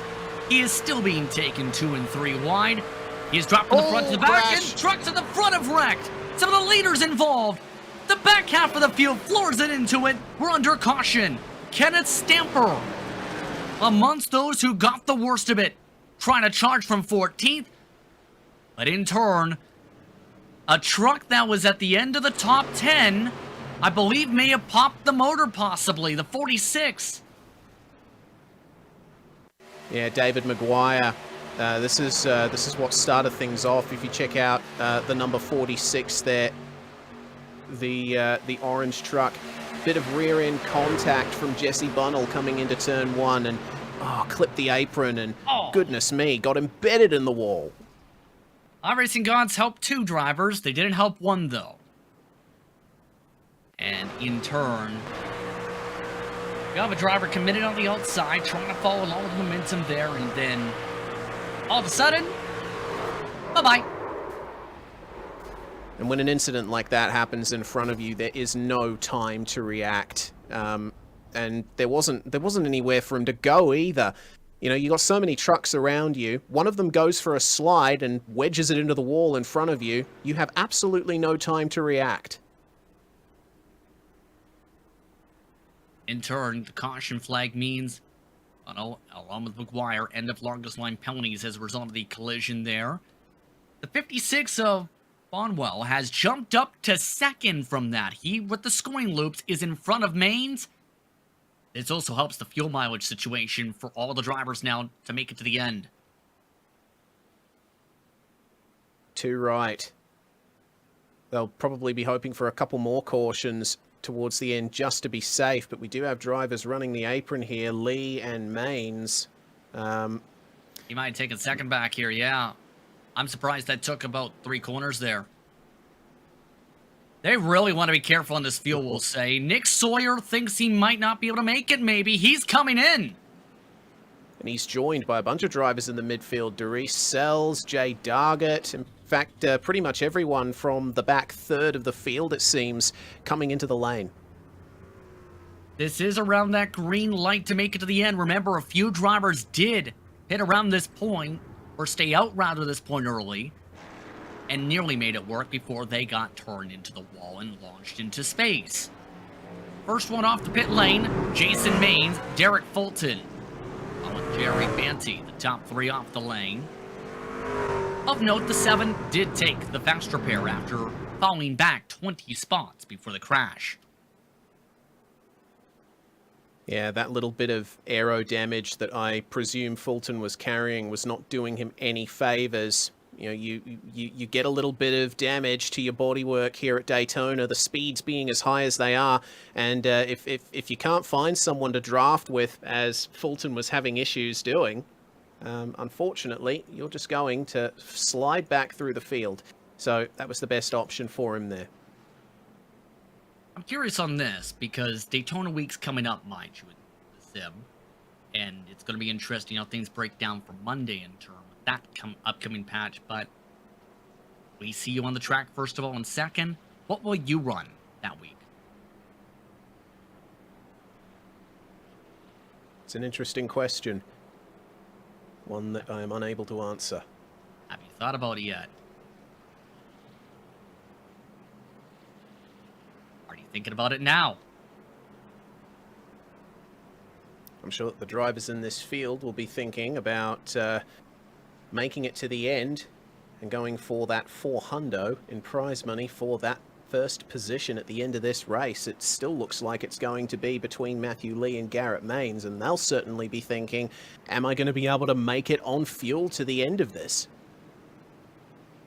Pivot away there, yes indeed. Will make things intriguing. And keep in mind, if we head towards the point where we get cautions late, the miles will become ever more important. For those just tuning in, we started with 56 entrants for this race. Top 10 receive places, pushing up front. We are in turn down to 38 trucks running on the circuit. Stamper and Kenton, the latest of the DNF list. Of those, 32 are on the lead lap. Brian Kaiser, the last of those trucks. Restart with Lee, Maines, the top two. Bonwell and Terry Kofi, along with Terry and Brady, Kaufman and Burt. Then Honeycutt and Ray, your top 10. But 17 to go for the restart. Coming up to the final stages here, Reese.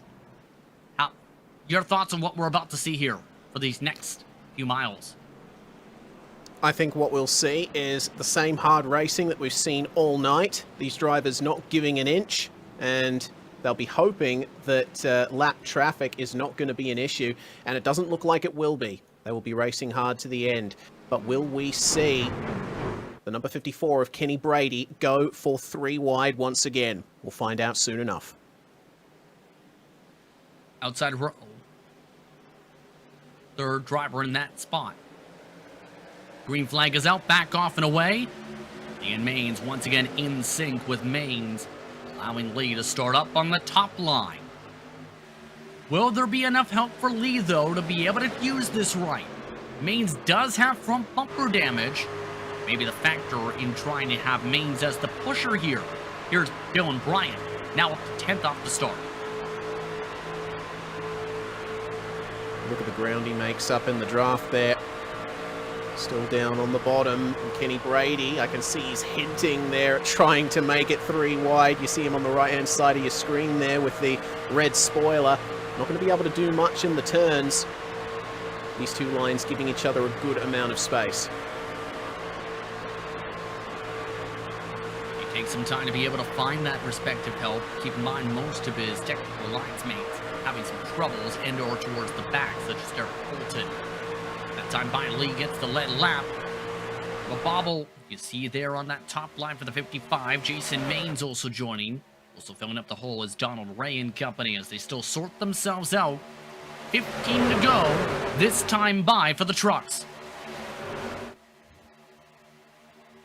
And there's the third line, and a squeeze into the wall nearly from Nick Sawyer. Hitchcock did not want to give the space.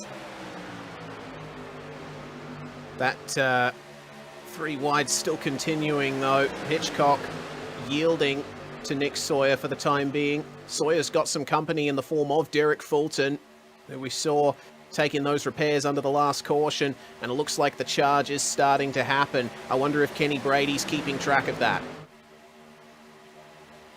Already seen Jason Maines think about it. Doesn't get up there in time, though. 5 also taking a peek to look as well, running 2 different lines. Burt, way higher up.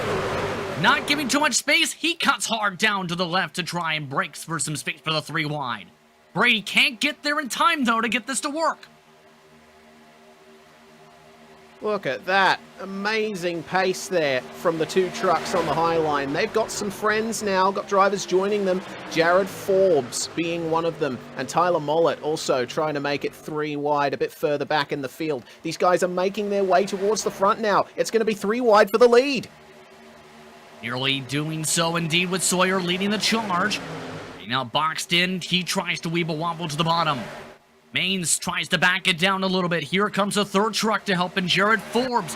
He was one of the drivers who topped off and was in the 30s before some of the cautions. Maines now playing the lines, wants to go to the middle. Bonwell misses the bottom. Here we go. Another incident down the back straightaway. 3 trucks down to the apron. No caution yet as they slide into the line. A 4th gets turned down the back stretch. Still green. Oh, man. That's a big shame for the likes of Matthew Karakofi. He was running in 4th before that incident. He's going to be all the way down the back now.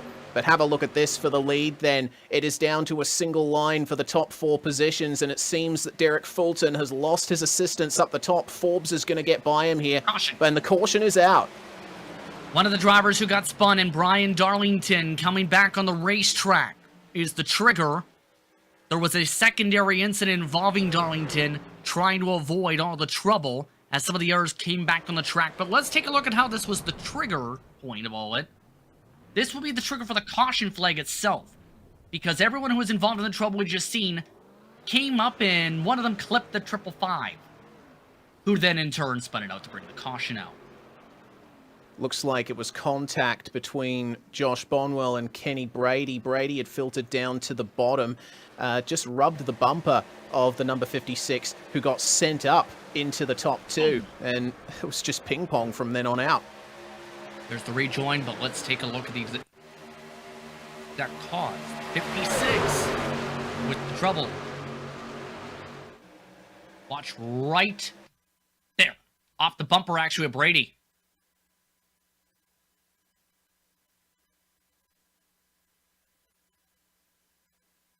And it was all she wrote from that point on. See the M&M's machine trying to go down to the apron to avoid all of that, but still cops a whack to the front bumper. Race control still reviewing, it appears. No ended longest line penalties yet. See the additional spin down the back straightaway. And then this is where Darlington comes in. Ah, yes. On the grass, trying his best to get back on the track. I think he might have lost it down there. We'll check it out from Brian Terry's point of view. The contact just up ahead, and I'll tell you what, Brady and Bonwell were very lucky to get away with that. Terry very lucky to not hit the inside wall down the back straightaway either. Oh, but until that happened. Well, you hit one thing, you missed hitting one thing, and you hit another instead. Balanced as all things should be.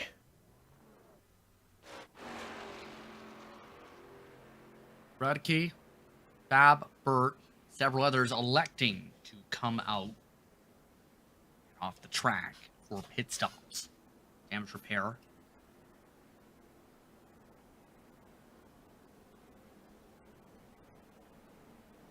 And Darlington, as a result of the second part of the trigger there for the 555, in turn, the, locking up in the middle of the racetrack, bringing up the caution flag. Send him to the back. That will cost him about 5 spots on track, as some of the drivers still thinking about fuel. 11 to go this time by Maines, Lee, and Bonwell, along with Brady and Sawyer, the top 5. Sawyer, Fulton, Forbes, inside the top 10, along with Banty, have an additional gallon or 2 in the tank race. That could be beneficial for the end of this one. Certainly could. Keep an eye on the number 39, as well as Jason Maines too. He's on the same strategy as these guys. Keep in mind as well, Tyler Millette a bit further out of the top 10. So those drivers definitely best placed. But yeah, Fulton, Sawyer, and Forbes certainly could come away with this if the top 4 have not saved enough fuel so far. There is Kaufman. There's an air look at the 28. Massive, massive field. We still have 31 on the lead lap, and the fuel-saving games continue on the top line. Several trucks trying to back up 5 truck lengths in turn 2. Like we said, they're right on the edge for a couple of these trucks to make it. Well, it's going to be 10 to go when we cross the line here, and all things going to plan, it should be an out-and-out sprint to the end. Question is, will we see drivers coughing on the last lap? This is going to be a fun finish. Already trying to cough down the back straightaway there and checking up some of the drivers on the top line there. Have to be careful there. Keep in mind his technical alliance mate is right behind him. What's the first rule in racing? Don't wreck your teammate? It's also the second and third rules. I believe it's also the fifth rule, right behind something involving, you know, something. We'll see what something we get here with 10 laps to go. Green flag is out. Maines and Lee in control of the field. Here comes Brady for the push to Maines. Kenny Brady won't have to make it 3 wide, at least not for a few more laps. Doesn't want to try and make the move too early, otherwise the other drivers are just going to get him back. But the bottom line with the momentum coming off the restart. This is the first time in a while that Garrett Maines has been up top. How long will Maines have the help, though, is the big question. Bonwell with massive technical issues down the back straightaway. He is gone. And if he comes back, that could be disastrous. Yeah. Oh, no. The drivers giving each other space. This could end in tears here. Bonwell needs to be able to figure out where he's at here. He's back. But for how long? That may make his friend count go from double digits to not a digit. Real quick. They have just asked him to go to the rear if that happens again. Question is, boxed in like he is, how do you execute that? He's going to have to go down to the apron and take a few risks, I'd imagine, considering he's down at the bottom. Coming up to 8 laps to go. A few drivers want to make it 3 wide. Some of them for the first time up on the top. Reese Sells amongst those really trying to make it work. Does not have any help, though. Was 17th at the start of the lap. Has just dropped to 18th as a result of no friends. Well, he just found one in turn. See that black and white, 35. That time by, Maine still holding on to the point. Check that, Lee by 4 1,000ths. Starting to see a bit of a push from drivers further back in the field to try and go all the way up top. Jim Wester. Oh, no! Back straightaway, no caution yet. One driver looped down to the bottom. It's Christopher Carter. Just avoids hitting the inside wall. Very lucky there for him. But that will be in the back of the mind of all the other drivers here, as we are all 2 wide here in the top 10. Coming down to the top 15, top 20 as well. Coming up to 7 laps to go this time by. It's going to be Maines who just leads across the line again. No, it's Lee. Yes, it's Maines. 6 yes. 1,000ths. It is very tight, the margins. It's a question, which drivers will be able to have friends to be able to work with to take the checker flag in the top prize, and which drivers find out they've had frenemies this whole time. No one peeking out to the outside yet. If you make the move too early, though, Reese, you risk the danger of getting shuffled before the end. You take it too late, well, you know the result. Yes, it involves a few visits to the panel beaters after the race. Oh boy, it's just a waiting game here for these drivers. Starting to see hints of more 3 wide further back. Jim Westerfield is very brave there running the top, isn't he? Nearly turned Donald Ray 3 times into the tri-oval. Coming to 5 to go next time around. Right now this lead pack 28 trucks deep. 3 wide again to the rear end. 2 by 2 at the front end, though. No major runs quite yet for either side. No major bold moves quite yet outside of those in the 17th on back positions. Donald Ray in 14th now making the move on the outside again. Doesn't look like he has many friends, though. Oh, contact further back. Car tumbling over. The caution is out. 0 upside down. We're under caution once more. Coming to 5 laps to go. This sets up about a 3 or 2 lap shootout for a natural GWC if that becomes the latter case. But it all starts with a massive check up into turn 3. Yeah, down on the bottom, poor Matthew Karakofi. Running so well earlier on, and this last phase of the race just has not gone his way. A huge ride for the 0-0. running well early on in this one, was a front runner for parts of the middle portion. 96 being warned with that incident caused there as it's caution flag. Now, bringing us to a close and intriguing end here. Let's take a listen on board. This is the 55. Oh! Whew. He went under a truck. Mirror too. 57 should say, but my goodness. Excellent view there of the incident. Not only did you see Karakofi go up into the air, you saw him land too in the rearview mirror. Oh, and a bit of a puff of smoke from the truck down on the bottom there. It seems some drivers carrying a bit too much damage here in the final stages of this race. Radke, you were mentioning as well to see which drivers are friends with who now, as we talked about.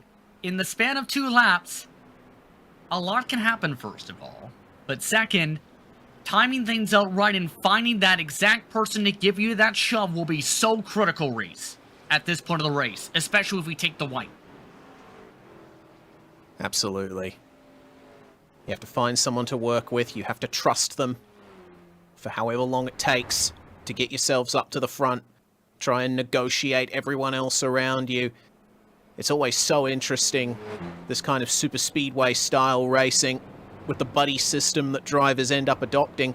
And I think maybe you'll be able to educate me on this, Justin. I am noticing drivers running all the way down on the apron in the turns under caution. How does that help them save fuel? Shorter distance around, you clutch and coast and or shut off the engine. Burn as much fuel compared to, say, running on the banking. And that's where every little gallon in milliliter can count, right? We're seeing several have to do that, and several back up for the pace car a ton, because here's the thing. Even if it goes green, it's going to be tight for Lee, Maines, Bonwell, and several others who have not yet hit since a few cautions ago. If we get to green-white checkers, then they will have a major problem, because no one's gone fast more than 23 laps in total, with cautions included. Yeah, well, they'll be hoping for a green flag finish, won't they? Hoping that there won't be an incident on the final lap. Otherwise, they are going to have to make a trip for the pit lane, and we might see a big surprise as to who is going to take the win here tonight. Natural GWC coming up, so it will not count towards one of the usages of GWCs available if necessary. This type of an event. So it's Lee, Maines, Bonwell, Brady, the top 4, Sawyer, Fulton, Forbes and Kaufman, along with Honeycutt and Banty inside the top 10 at the stripe last time. Several of those rows, though, are still trying to sort themselves out. See how things fare out in the end. And keep in mind, pushing this action, drivers who want to race in the late night action have a chance to race the next-gen cars, be able to run for some cash there as well. For more information, go to FEGPC.net and register as quick as you can, because that race will start very soon. Pretty much right after this one concludes. So, yeah, if you want to get in on that action and have a go at winning $225 for a victory, not much time left to get that sorted. Well, lights are off on the pace car. We shall be going green here, and it seems, Justin, it is going to be a natural green-white checkered as you predicted. Let's see then who is going to come out on top here. Matthew Lee, Garrett Maines up at the top of the field, and they've been up there pretty much the whole way. They've been wanting to be the Pied Pipers of the field. Will they stay working together, though, to determine who wants to win this? You have drivers like Josh Bonwell, who look to break up the party. You have drivers like Kenny Brady, who has some help with Derek Fulton on the outside line. Who will take the checkered is the biggest question on everybody's minds. Lap 79 about to get underway. 2 laps to go from Daytona. The green flag is back out.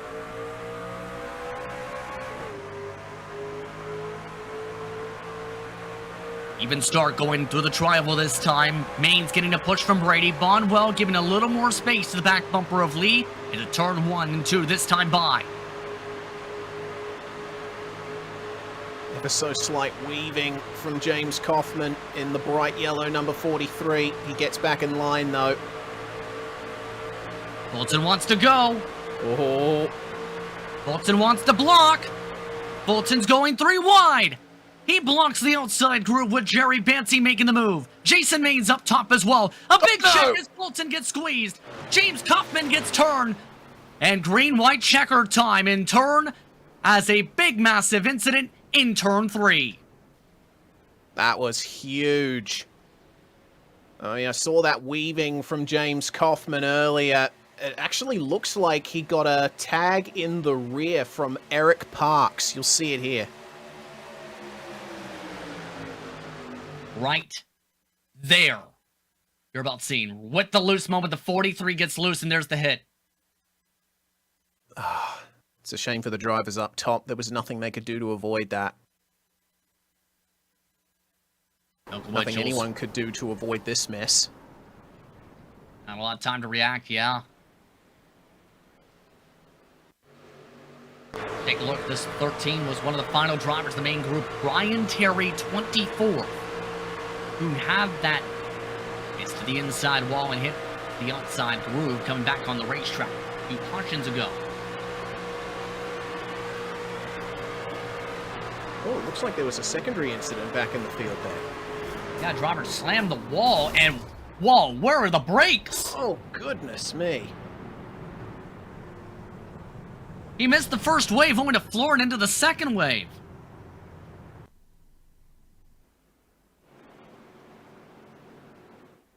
Eric Parks given the EOL in turn, despite the loose bobble for part of the trigger. And we'll try again as Darlington amongst those who had to take a tow this caution. Jason Main's now destroyed in turn. Derek Fulton done. Fast repair taken a few cautions ago. Kaiser also having to come down to the pit lane. First green-white checkered attempt now underway once we take said green flag. Again, if we take the white flag, the race is official and goes to the checkered yellow flag before we take the white flag. We will rack and stack up one more time. If we get a caution before the white flag for the second attempt, it will end under caution. They can make it a lap, right? I would hope so. We started off with 56. We're down to about 16 on the lead lap after the caution flag. The fuel mileage games are underway, and here comes the question. What happens if the leaders run out of fuel if it makes it to a checkered flag without the yellow flag once or twice? I would expect that there's going to be a massive checkup. That is, if the... Trouble for Wally Babb. He's just blown a motor in the number 99 from 12th, and he's getting some help. Can't do that in official racing, but he's found a friend at least here. And he nearly turns his friend twice. Take it easy. Or at the very least, should be able to get back to the pit lane and unfortunately might have to retire that. Oh dear. Oh, at least he can use the banking, the downhill to try and gain some extra momentum, if I can get my words out. Keep in mind that the fast repair was already used by the 99. I am still not sure why he's doing this. He's outside the muddy point, then he just turned him. Well, I think that might be an escape back to pits then for the 99.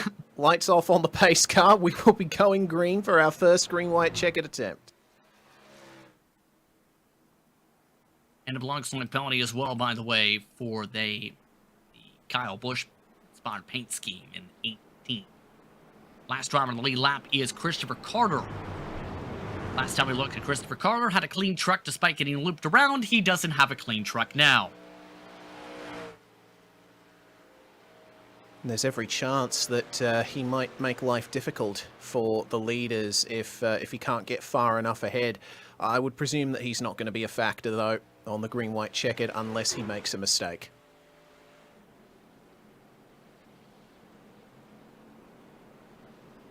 Keep in mind, the drivers who have topped off at some points during this race who are still running are Forbes and Millette, along with Nick Sawyer.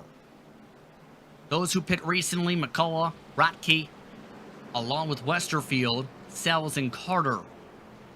Everybody else, get your magic fuel growing trees. It's going to be tight. 3 drivers have yet to use their fast repair, by the way. The first of 2 green-white checkered attempts coming on up. iRacing pace car off. 2 laps to go again from Daytona. Mains is going to be classified slightly ahead at the line. I don't know if that's going to result in a penalty. Of note, James Hitchcock has been disqualified for reaching part of the incident limit. There was a 21-point limit for tonight. Damage building on up. For some of the leaders, they look to try and build up momentum. Mains on the top line with the help with Brady. He pulls on by Lee. A big checkup, though, as Brady tries to not fully clear, and Lee nearly gets turned. The triple bump draft doesn't work. Lee gets shuffled back. Mains to the lead.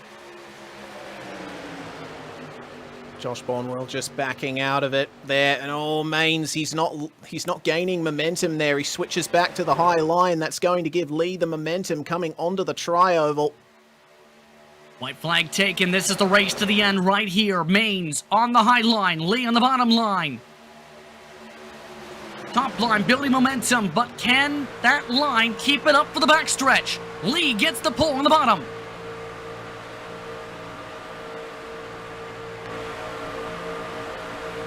Higher line, though, with a little bit of extra speed coming onto the backstretch. It's going to be Mains again coming into the lead. Bump drafted massively by Kenny Brady. Who's going to come away with this? Only 2 turns to go. Well, the fuel hold on for them, too. Mains trying to keep the speed up. Lee working with Bonwell on the bottom side. 2x2, several deep, coming to the checkered. Brady continues the bump. Mains gets the run. Several torn to the apron, but it's Garrett Mains who wins it at Daytona. And they wreck across the line. Garrett Mains, he races in these types of events a lot. The experience pays off once more for the man who lives in the sim rig. He builds these rigs for a living, and he showed more pace tonight to be able to make his way 45 spots up to win this one. Excellent drive there from Garrett Mains. $400 US is yours, number 31.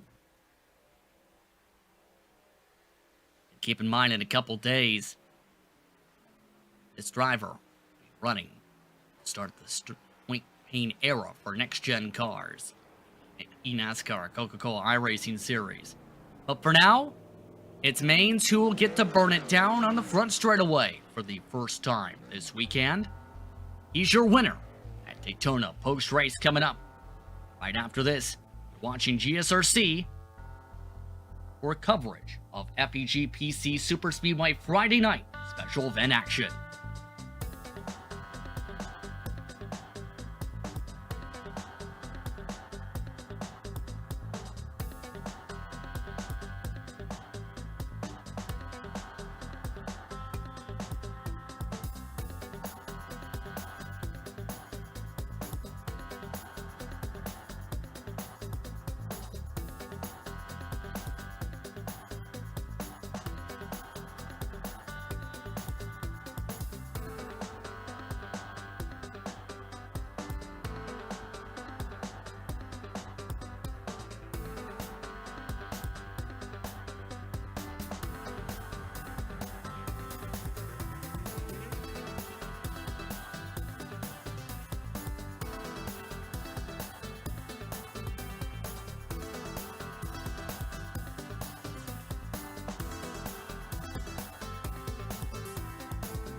Welcome back to GSRC's coverage of special event racing for FEG PC Superspeedway Friday night competition. As Garrett Maines takes the top prize of the night, $400 his way. Representing College Racing and Elliott Sauer Esports on the way to the checkered flag in a dominating performance. He was the Pied Piper most of the way. He leads 27 laps, with Kenny Brady finishing behind him in second. Matthew Lee led the most laps with 38. Back and forth with Maines at the front of the field. He finishes in third, while Josh Bonwell went 44 spots up to P4. Nick Sawyer finished in fifth tonight with Forbes, Honeycutt, and McCullough rounding out the top 8. Chad Ross and Jim Westerfield give a shout out to the 10 machine. After 10 pit stops this race, the 35 finishes P10. Finishing in 11th was Stephen Scott Jr. after starting out of 34th position, working his way back through a very well-timed green flag pit stop. Dylan Bryant, starting just outside the top 50, comes home in 12th. Meanwhile, Jeffrey Radke, lucky 13th at the end of it.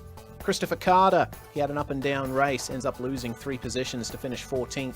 Donald Ray, well, he qualified in the top 5, but going to have to settle for 15th. Tyler Millette and Darius Sells are the last cars to finish on the lead lap. Meanwhile, we got Sean Powers, David Maguire, and Jay Dargett rounding out the top 20. 21st spot, 3 laps down, was Wally Babb after blowing a motor under caution and then proceeding to get some help all the way through the corners until he got turned down the front stretch. Then it was Rylan Chino, I should say, 22nd, Summers in 23rd, Darlington 24th, with Miskowitz in 25th. Then it was Kaiser, Parks, Kaufman, Fulton, Fancy, the top 30. Rest of the top finishers on screen again. 56 trucks, all looking to win $400, be a part of that more than $800 prize pool. But once again, the driver who manages to always seem to win these races whenever I'm calling them is Garrett Maines. Hello again, Garrett. What's going on, Justin? It's good night. $400 richer indeed. Talk us through that run to the finish. Almost threw it away coming off 4, but definitely I wasn't really expecting to be able to do as much as I could because I got a little bit of nose and rear damage on like lap 2. Everybody checked up for a guy that came back up on the track right in front of us, and I was just the unfortunate center of the sandwich. But we got up to the front, and once we did, I felt like we were sitting in a good position for the remainder of the race. And shout out to Matt and Kenny, did a phenomenal job there at the end. Kenny with the winning push. Much appreciated. This was a lot of fun tonight. Especially since the experience with you and Matthew Lee working together and Kenny Brady, some of the respect he shows on from your side to your speed. It was intriguing to watch in turn. And what was kind of that discussion point on trying to work together and control the bubble? Because it seemed you and Matthew were consistently wanting to control the bottom and top lanes respectively for the entire run before the cautions. Yeah, we had a lot of damage.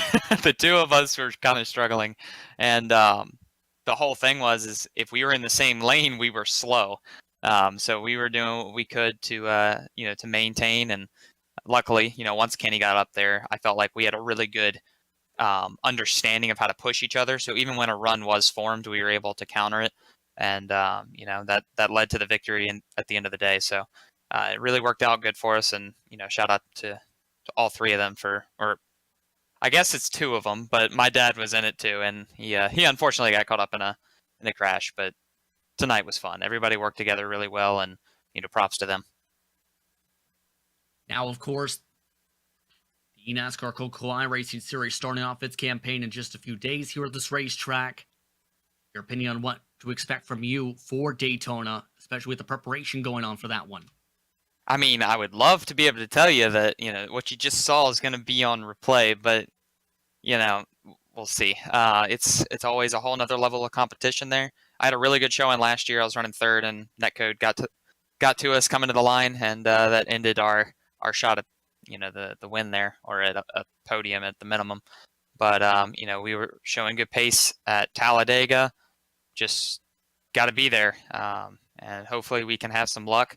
Get the positioning that we need, work together well with our team, and I think we'll get good results if all that goes together. Now, with that, of course, I believe it's also one of your first big wins with this paint scheme. Anyone you want to give a shout out to on the truck? Yeah, absolutely. Big shout out to ChevyLiners.com, Leaf Filter, Gutter Protection, Colleague Racing, ESC, Linux, MCU Body, and all the guys that have helped in this race and prepping for the Coke Series. Also, shout out to Vicente. He's running the 12-hour right now with me. He's running his stint. Mine's about to come up after this interview, and I just tuned in to watch him take the lead, so that was awesome. I think we got a shot at it tonight. Hopefully, we can keep it together for the next 6 hours. Well, good luck on the road course. Good luck on the mountain. Survive the mountain. That's all you can say. Good luck. Absolutely. Appreciate it. Garrett Maines, your winner tonight in FEG PC sanctioned competition. Second place went to Kenny Brady, who did everything he could to make a third line work, try and get to the front. In turn, he becomes the driver who pushes Garrett Maines to the victory. Reese, he's with him. Indeed I am. Congratulations on P2, Kenny. As Justin mentioned, you did try to make it 3 wide quite a few times. What was your thinking behind that? Yeah, I didn't really know what I was going to do there, honestly. I know I had Derek Fulton behind me, and him and I are not teammates, but we have the same primary sponsors, so I did know of him, and I didn't know maybe if we were going to make the third line work, so I honestly just tried to push Garrett and put myself in the best spot possible there for the end, and I think I did so. I ended up P2 there and in the money, so that was the goal, and we made it happen. Indeed you did, but there were quite a few close calls along the way, particularly when lap traffic came up on you guys. And up here in the broadcast booth, we were speculating that fuel might be an issue for the drivers if we went to green, white, checkered. How were you doing for the amount of fuel in the tank? Yeah, I crossed the line with about a lap and a half left of fuel. We were saving quite hard there under yellow, and all those cautions at the end really saved us, or else we would have had to come back down and top off or whatnot. So it was definitely worrying there for quite a bit. We were worried if we had to use another green, white, checkered, but yeah, we were able to manage the fuel correctly and save enough for the end. Save enough for the end, you did, and you'll have $150 of prize money in your pocket thanks to that. Who got it done for you tonight, Kenny? Yeah, I just want to thank all my team members that are going to be helping me out in Road to Pro this year on the drill spill, and then I want to thank Premier Racing Setups for being on my truck all this year. They've done a lot for me. Martin Sports, they're also a secondary sponsor. They're great people. They've done a lot for me. And iRacing.com, they have also helped me out a lot. And I want to thank you guys for the broadcast. I know I've ran some Mazda racing on y'all's broadcast and now this league. So it's definitely great to have y'all broadcast it. Thank you very much for joining us, Kenny Brady. Congratulations once again on P2. Thank you. Have a great night. Well, Justin, it seems you have caught up with Matthew Lee, who was fighting for the lead very hard with Garrett Maines. Long time no speak, Matt. How was your race tonight? It was good, Justin. How you been? Been good. First things first, talk us through the final laps as you've seen Garrett Maines, despite the damage on his front nose, get some help and drive on by you for the win. Yeah, Garrett ran a great race. I mean, starting at the back like he did, none of us qualified very well, and had to definitely fight through some adversity early on to get up to the front. But we did a good job once we get up there. And one of the main things mentioned was the tightness on the fuel. What was that situation like for you, and what was that concern in turn for your respective camp? I was the shortest out of all of us, I believe, because I just been leading so much. That I know I was a tenth shy of what even Garrett had, so I was going to be in trouble if we had another green white checker. I think I might have been able to save enough up under the caution, but it was going to be extremely tight. And I asked Garrett about his opinion on this and trying to work the air control of the bubble. He mentioned part of that was the damage, because he had damage since lap 3, and he felt he was quicker with you guys controlling one on the bottom, one on the top, rather than in the same line.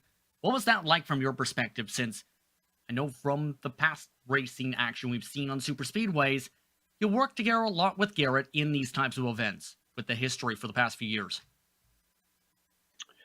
Yeah, me and Garrett run a lot of these together, and now Kenny recently, and me and Garrett we really understand each other and how each other races, and we know if we're side by side and one lane falls back, we can always help each other out. So, I think that's why we tend to run side by side a little more than we do nose to tail. Just understanding, if one lane gets a good push versus the other, and we're there to jump up and help the other lane back, and that's kind of how we've really been pretty successful working together. Anyone want to give a shout out to sponsors, technical alliances you're with for this run? Yeah, a huge shout out to Garrett, Kenny, and Jason Maines. Always fun racing with those three guys. Big shout out to Martin Sports. Anyone looking for sim racing gloves, jerseys, anything like that to race in and show off their sponsors, check them out over at martinsports906.com. Guys over at Shenandoah Shine. I know I'm forgetting some guys. Also, Moonlight Setup Shop. Anyone looking to check out a new setup shop, check us out. Moonlight Setup Shop. I think that's about it. Thank you guys for doing the broadcast as well, and Jeff for putting this on. These are a lot of fun. That's a new one as well, but congratulations either way on the run tonight, Matt. I appreciate it. Once again, Matthew Lee coming home with the third place run. I'd like to thank him, Kenny Brady, Garrett Maines for taking the time to speak with us. This run has lots of intriguing action, and in turn, the drivers who have that chemistry and camaraderie in these types of events race are the ones who finish 1, 2, 3 and survive to the end. Yeah, it's all about teamwork at super speedways, and the drivers who were able to work well with each other came out on top right at the end. But I have to say, fantastic run from all of our top 3. Also, shout out to Josh Bonwell taking P4 after starting 48th. He was one of the stars up towards the end. But what a crazy race. 56 trucks taking to the start at Daytona. Never seen that before. Probably won't again for some time. Yeah, it was intriguing to see the very, very, very large field and varying levels of experience we've seen. Keep in mind the iRating difference for some, 9,000 for Garrett Maines. Lowest total was in the 500s. And some of the drivers in the 500s led laps tonight. That just shows the differential from top to bottom in some of the experience tracks. But in turn, I'd like to thank you for tuning in and making the turn and parking yourself out of your respective digital device for tonight's action at Daytona. Thanks to the companies who provide the software and hardware for our broadcast, now listed up on screen. Special thanks to Jude Wall, who provides our wonderful music. Screen for how to get a hold of great work. Thanks to the team today as well, and Reese, Joe, and Dougie. You can find out more information about GSRC by going to globalsimracingchannel.com or through our social media listed on screen. Be sure to also check out the merchandise store at GSRC.StoreMVY.com. There'll be a link in the description down below. Don't forget to subscribe to the YouTube channel as well as hit the notification bell. Moment on GSRC. We also have upcoming races listed for other series listed to keep an eye on, including a competition in the next few days to watch this type of racing track and this type of action. Be sure to check those out in turn and mark them down your calendar. But until next time, race clean, race hard, and we'll see you on the track.